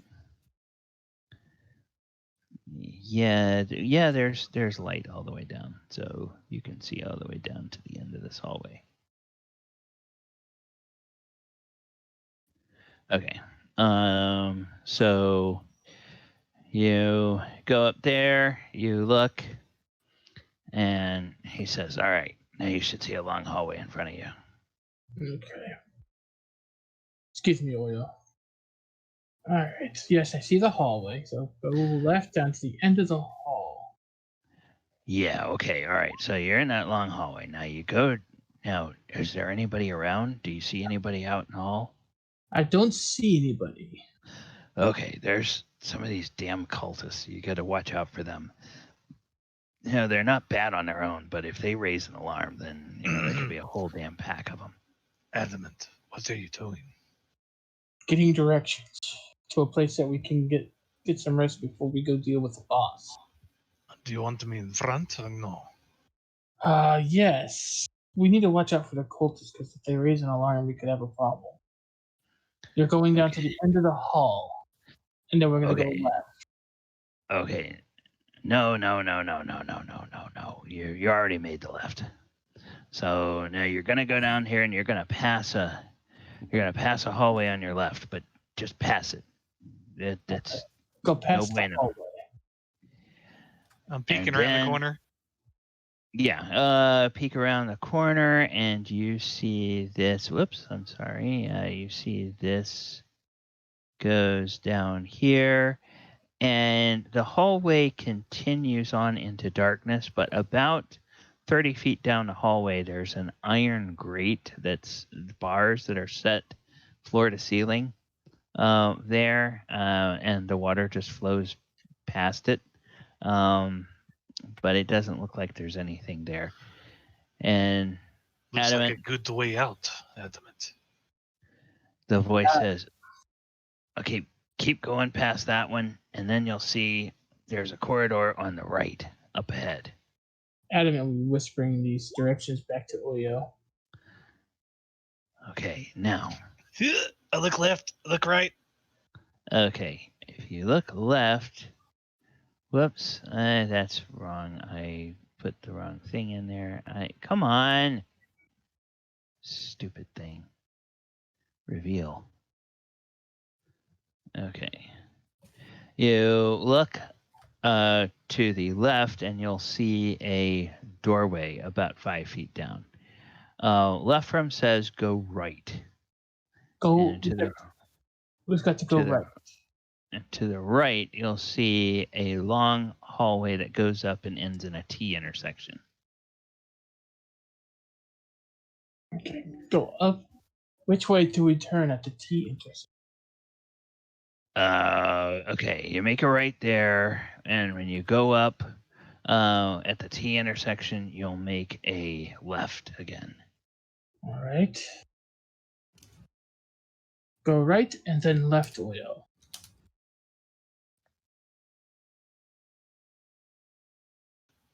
All right, so I'm going to go right.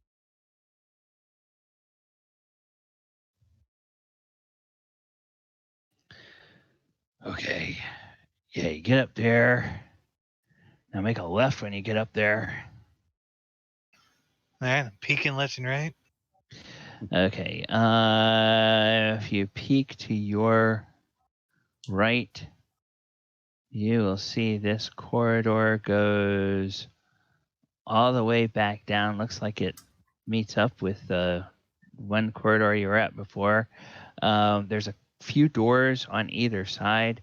Most notable thing to your right is a large set of double doors on the same side of the hallway that you're coming from. Then he says, okay, now you make a right there, and you should see a door on your right and a door on your left. The door on... Go left here. We went right here, and then we're supposed to go left here, aren't we? Correct. Okay. Go left here, and then the door on your right. That's the one you want. All right, that door right there, Oreo. That's the room we're going to use to rest. Let's see. I'll check it to see if it's trapped in any way.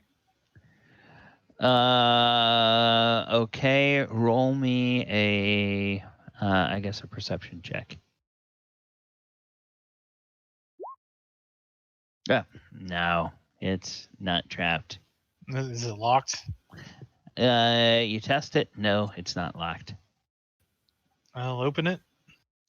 Okay, you open it, and you see a large, sumptuous room. Let me see, what is the...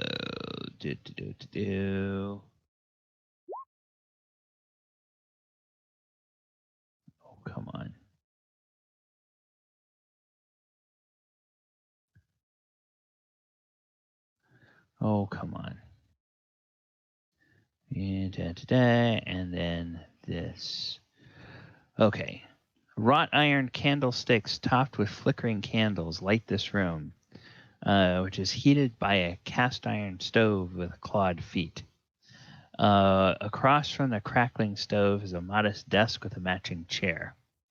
Other furnishings include a small table and chair for dining, a large bed, an iron chest resting at the foot of the bed, and 2 tapestries.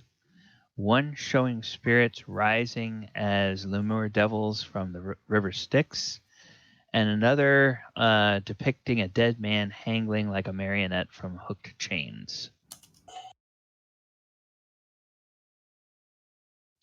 Oh, interesting artwork. Oyo goes in and he kind of motions behind it to like, let's go, hurry.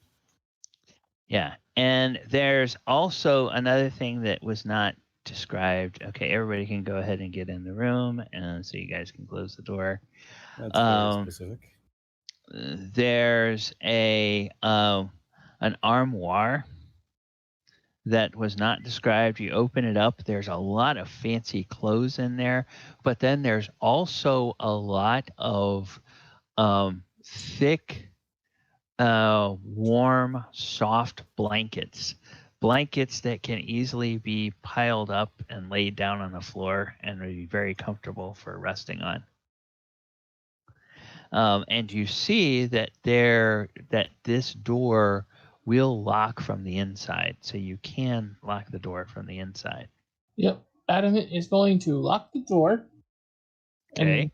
And how heavy does that table look? It's pretty heavy. It's nothing. Okay. The table looks like a desk where somebody would work, but it's a big, heavy work desk. You probably by yourself, and definitely Galibar could easily move that and push it in front of the door if you wanted to. Galibar, help me with this desk. Okay. And we're gonna All right. push that desk in front of the door here. Okay.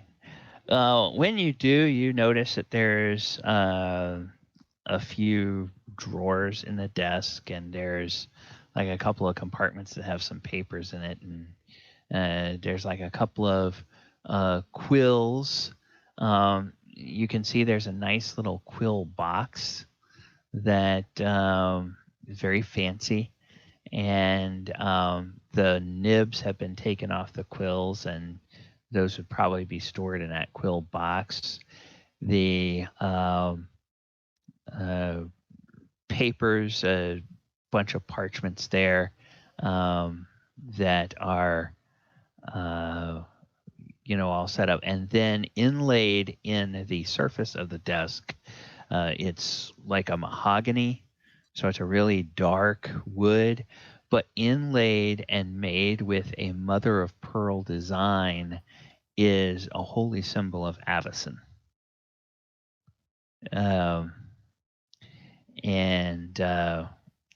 So that would be on the surface of the desk. Huh. Well, might as well take that with us. Okay, it's actually like built into the wood of the desk. Okay, gotcha. Yeah. All right. Galibar's axe anywhere around? Not that you can see here. You can go through the armoire if you want to. As he pulls out blankets for the others, you will take a look at the armoire. Okay. Yeah. Nothing, just clothing and these blankets. Oh, yeah, there is a pouch in the back there of the armoire. I'll pick that up. Okay. Pick it up.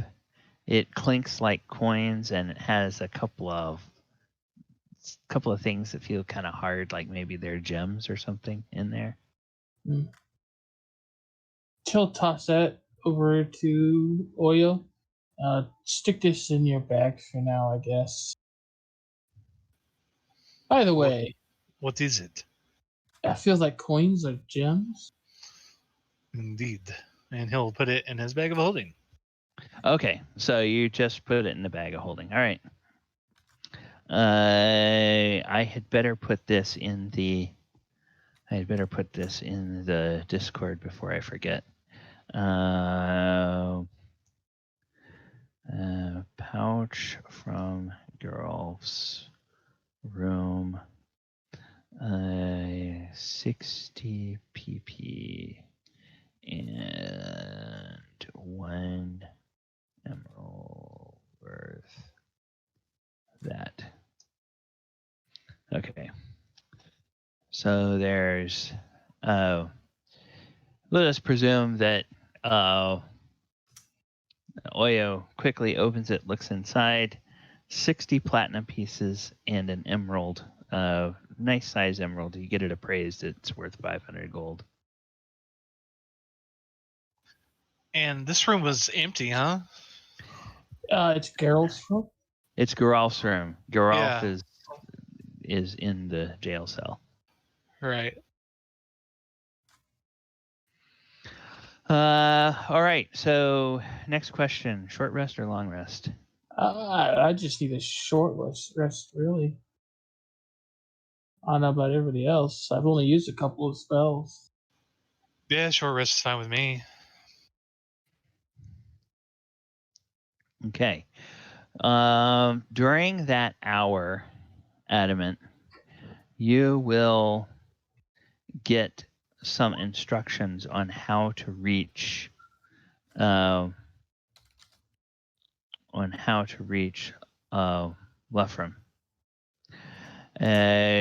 He'll tell you basically you wind up going back out of this room, back down that hallway, or back down to that long hallway that you were in before, and then from the angle that you're going, you would make a right, and then you would look for a secret door on the right, on the wall on the right side of the corridor, and that would let you into the chamber where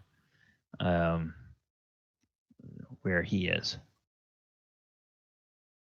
Down the hall, turn right, look for the secret door. Yeah. Or coming out of this room, you could make a right, go to the end of the hall, make a left, go all the way down to the T intersection, make another left, and go down, and then on the left-hand wall, look for the secret door. So he will basically give you enough information that I can just go ahead and reveal that this completes a loop. And essentially, if my verbal description is difficult, if you can see the map, Right here. then yeah, I should do this. Oh, So is this where the secret room is? Is this the one he's talking about? Yep, that's where the secret room is. That will get passed along. Yeah. So you guys are in here resting. I'm sure you've got questions. I too have questions. However, I think we're going to get them at the same time.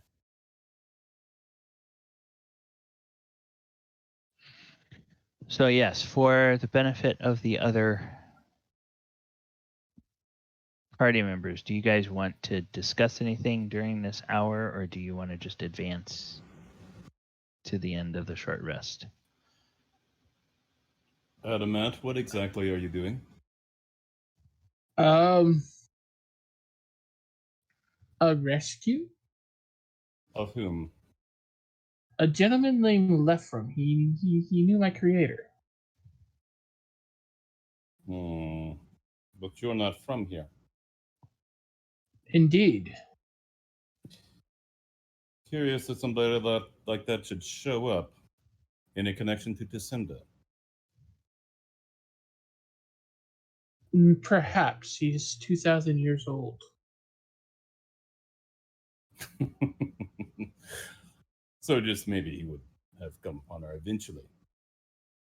It's strange that our object should be here at the same time as this little mess. And your creator, his friend, as it were. I think he's going to be surprised to find out that I'm not a tool.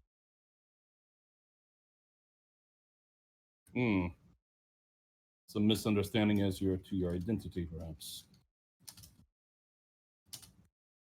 Well, they called me the son of Galibar. I guess it's not inaccurate. That might be a figure of speech again. Indeed. Well done. You're learning. I just repeated what he said. Yes. And then you agreed with me, which means you're learning. Kind of eyeballs him for a second. Also, I would appreciate not being charmed in the future. I don't think they know at all. Most charm effects they know afterwards. Yeah, but this one's, let me see. It mentions that if you succeed, your target has no intent, no idea. Does charm carry it? Does charm carry the idea that if you fail, you don't know you're charmed? I think it does. I know Does you it tried to carry charm the me. idea- No, you fail. You succeeded on the saving throw. So by the text, you have no idea. Anybody knows they're being charmed. If it's a basic charm.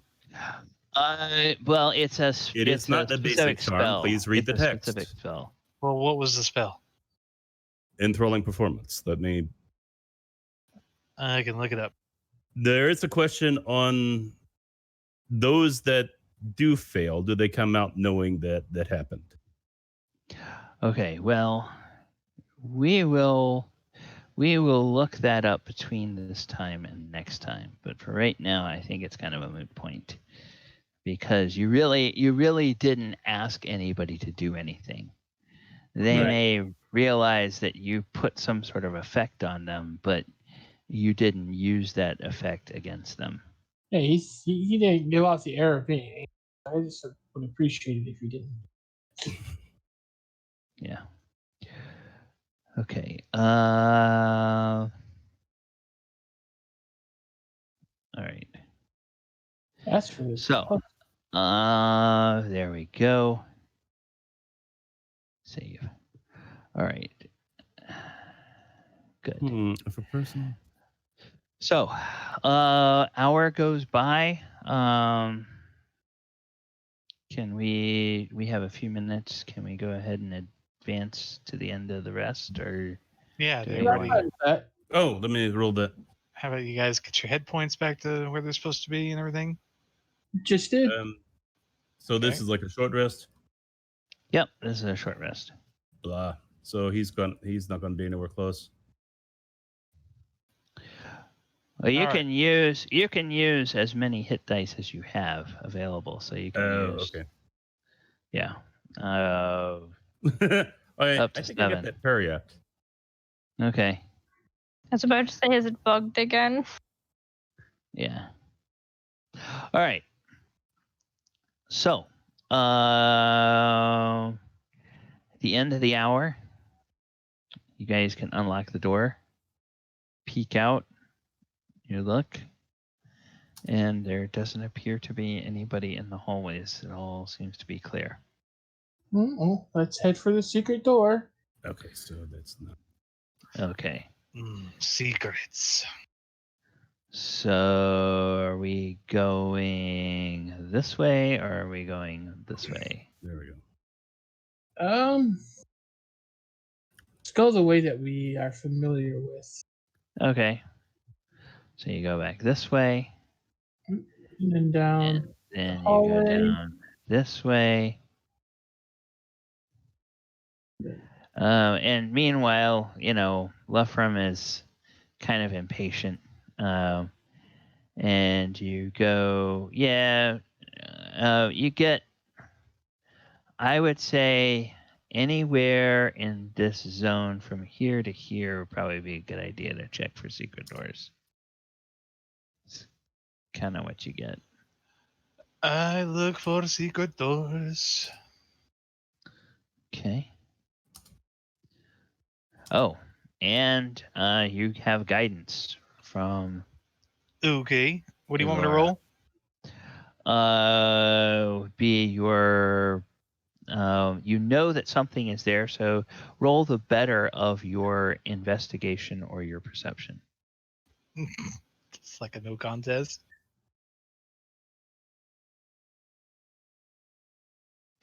And it has to be an active because this is a well-crafted hidden door. Oh, yeah. Okay. So, yeah, you find the secret door is right. Oh shoot. Actually, I don't need that anymore. So you find the secret door is right here. Cool. Okay. It is right there. Stupid thing. Stay put.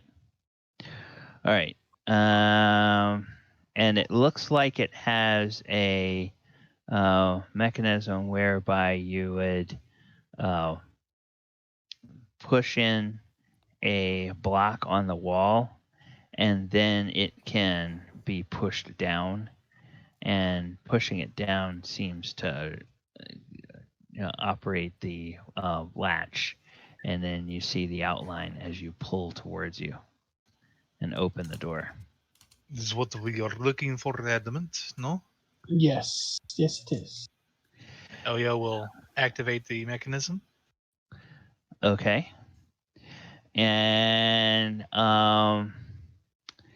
you see the following. It's what's going to be more dramatic? More dramatic if I show you or tell you first. Probably if I show you first, and then I'll tell you. No. Don't. Oh boy. Okay. Do this. Probably didn't mean to show turn order right then. Yeah. Well, I did not mean to do that. I clicked the wrong thing. It's definitely dramatic. more Good God. Okay. What you see going in here? A giant floating shield. Interesting. No, it is a giant floating thing. That's for sure. Oh, Maybe shield it if you was make a it bigger. shield. Sheesh. Okay, Oyo so- covers Elora's eyes. Just kidding. Okay. Huh? Isn't that Carnage from Spider-Man? Okay. He's got the chest symbol. This 30-foot high vaulted chamber has a plaster ceiling painted with images of terrifying winged devils looking down on a symbol embedded in the room's floor. A circular disc of black stone inscribed with a nine-pointed gold star. 4 wrought iron candlesticks bristling with burning half-melted red candles surround the circle. Smoke from the candles is being drawn towards the center of the room, where it is coalesced into the image of a creature. Floating above the star symbol on the floor is the torso and head of a terrifying fiend whose image appears to be made of smoke. When you all enter, it is studying a shield that stands on an armor rack on the wall to the right. When you open the door, it turns its head towards you, and you see where it would be eyes, there are just empty sockets that are filled with flame. And when it speaks, where its mouth would be just opens into fire. And it says, "So, you are the ones it has been speaking to. Alas, it appears as though the pathetic fools that serve me in this plane have failed. Oh, God. Enjoy your momentary victory, heroes." And it spits the word heroes with contempt. Oyo tries to be brave, and how should we address you? Well, at least you have some courtesy, I'll give you that. You may call me Code Rule. I am known by several titles, depending on the plane where I am followed. On some planes, they call me the Lord of the Pit. Here, most people simply refer to me as the Balrog. So, religion check? Or, Sure. Yeah, I'm gonna make Whoa. those. Or what do we roll? History? Religion? What? Probably, definitely for Adamant, it would be a history thing. This is a fiendish creature, so yeah, probably religion for everybody, unless you can figure out a reason that you would use history for finding out about fiends.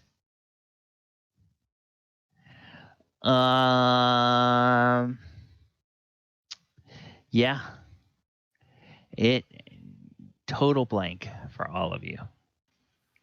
So he's just a pit lord. Okay. That we know of. Yeah. And he looks at you and he seems to sense that and all that just kind of goes over your head and he kind of gets the metaphorical blank stares. He just kind of shakes his head and he says, "Just call me Code Rule." What plane are you on?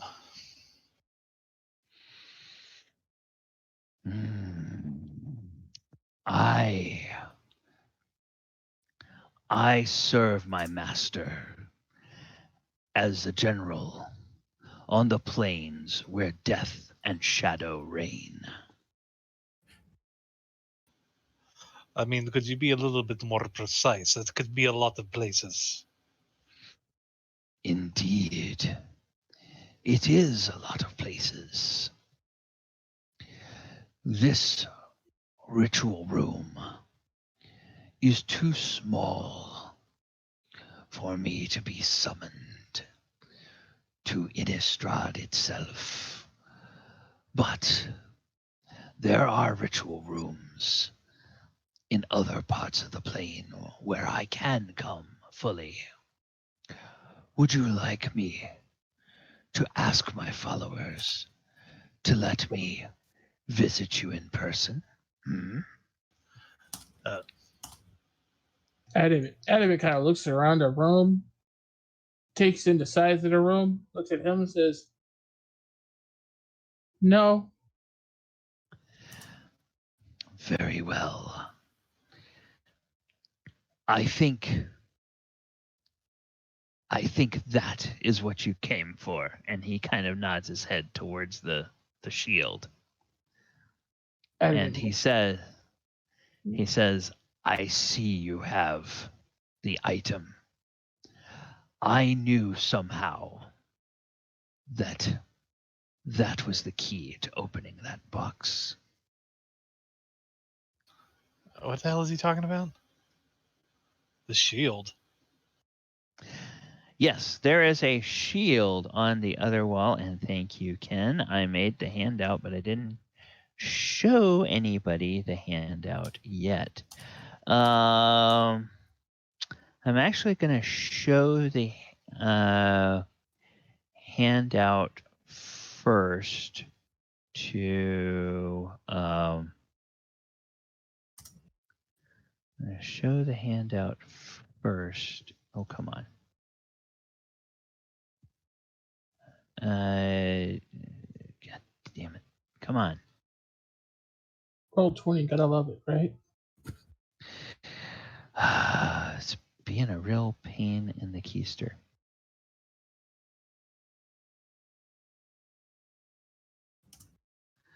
Okay. Look at the image, but don't look at any of the information. So. That is one nasty looking shield. Yeah, and for this is one of the things that unfortunately I could not find something suitable actually out of Magic the Gathering. So I had to go to another source for the image that I wanted. And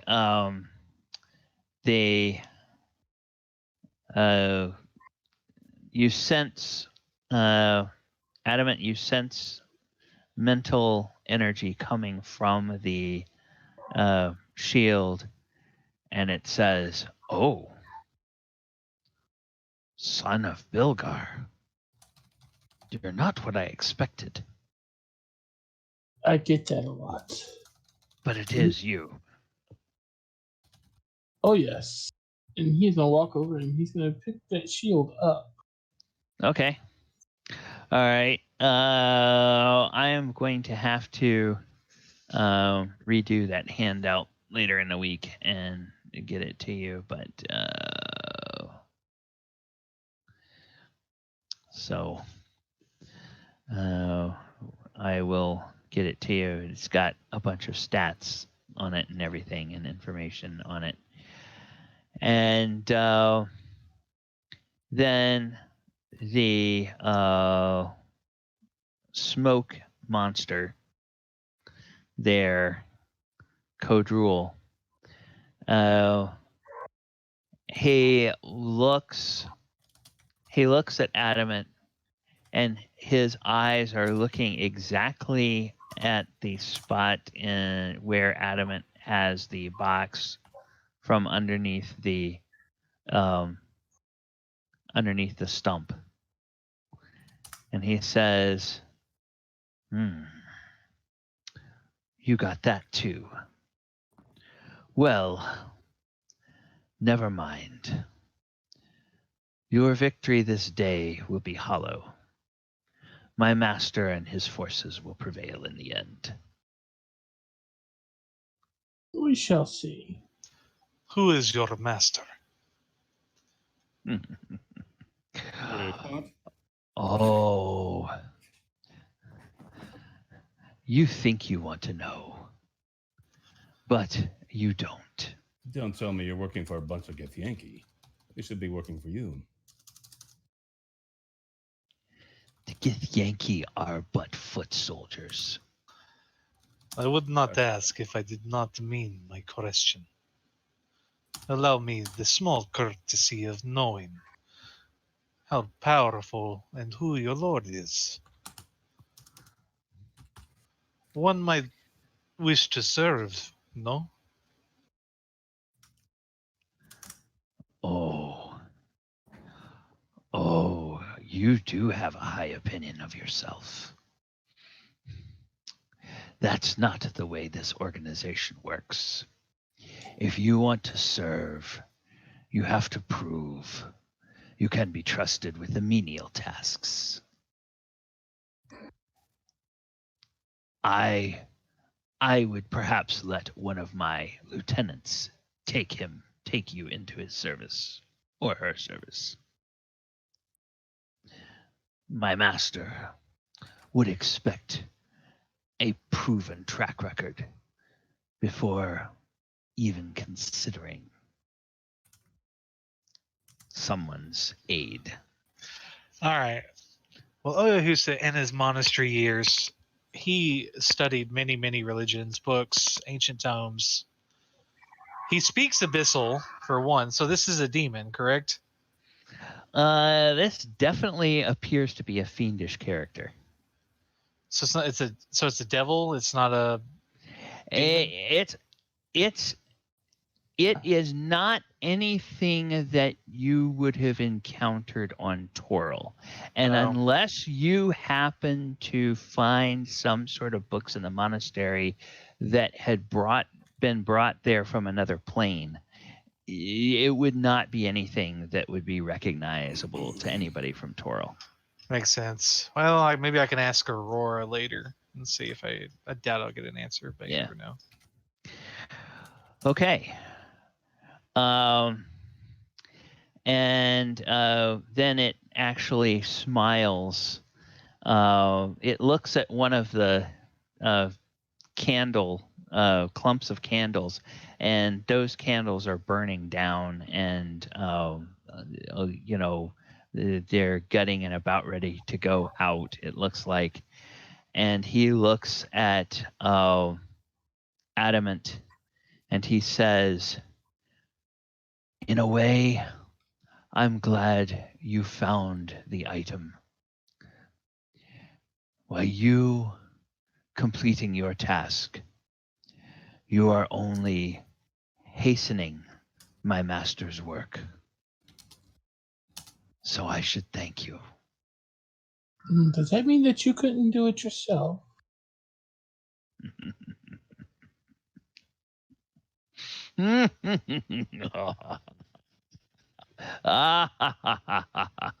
It begins to laugh, and one of the sets of candles goes out. And as that set of candles goes out, the smoke begins to kind of waver a little bit, and the voice of his laughter kind of starts to recede and recedes and recedes, and the smoke just becomes smoke, and there's no image there anymore. And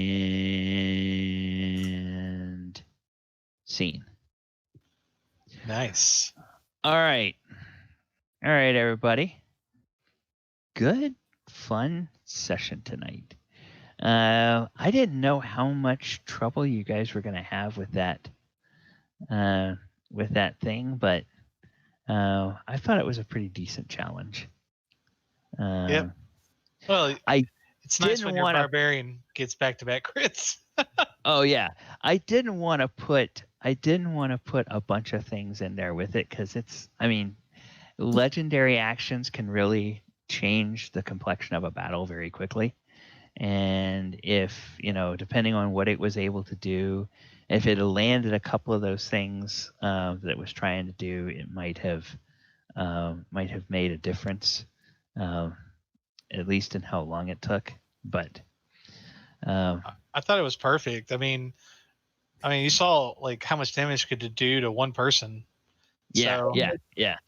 That harm made my heart stop for a second. Freaking blind and paralyzation, it's pretty scary.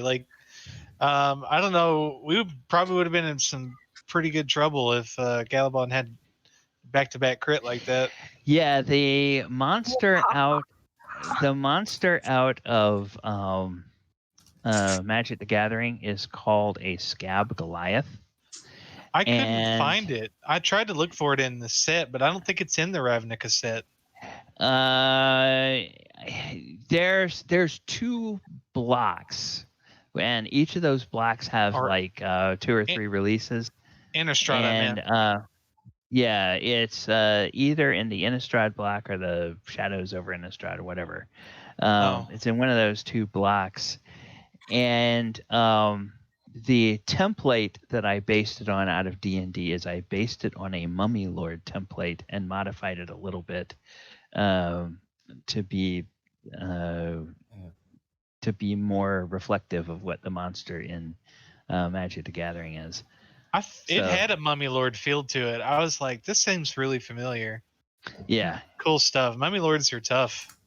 Yeah, they are. But you guys are all a little bit tougher than the average level 7 PC. So it's like, okay, yeah, I can throw something at you, and you probably, and then of course, the boss didn't want you dead. So if you guys had been defeated, you just would have woken up with the Taskmaster, with all of his. With all of your gear gone. And there was a thing. Oh, and yeah, so we'll start next time with going and tracking down Gallibar's axe. You may have to deal with Gisa. You may not. Depends on how good you are. But we will very likely get back to the teleportation pad next session. Wait, so what did we do about the shield? It was just nonchalantly picked up, or what? Yeah, nonchalantly picked it up. That is congratulations, Adamant. That is your scaling item. Ooh. Oh, cool. What's it called? It's called the Shield of the Dwarvish Lord. Huh. And that is, again, I couldn't find anything that really spoke to what I wanted out of Magic. So I took a little bit of this card, a little bit of that card, inspired by an item that's actually in D&D, and came up with something that would work for. Looks pretty big. Is it like a tower shield, basically? It can be like a tower shield, yes. That's cool. And I want to go ahead and thank everybody who has been listening today. We had a nice group. Up to, I think, 7 or 8 people during the session. And for all you folks, I'm going to do as we normally do. I'm going to go ahead and raid Frog Pants. They should be getting started with their There Will Be Dungeons game pretty quickly. And 3, 2, 1. All right. Chat, thank you so much for dropping by. We will see you again next week. And remember, we have the Thursday night game at 8 o'clock Eastern if you want to stop by for that. Talk to you all later. Bye-bye. And they are off to There Will Be Dungeons. Well, guys, that was pretty fun. I mean, got to do some role playing. I was a little thrown off about the being thrown into the prison. I think that made everybody like, what are we gonna do? Fight to the death or just go in?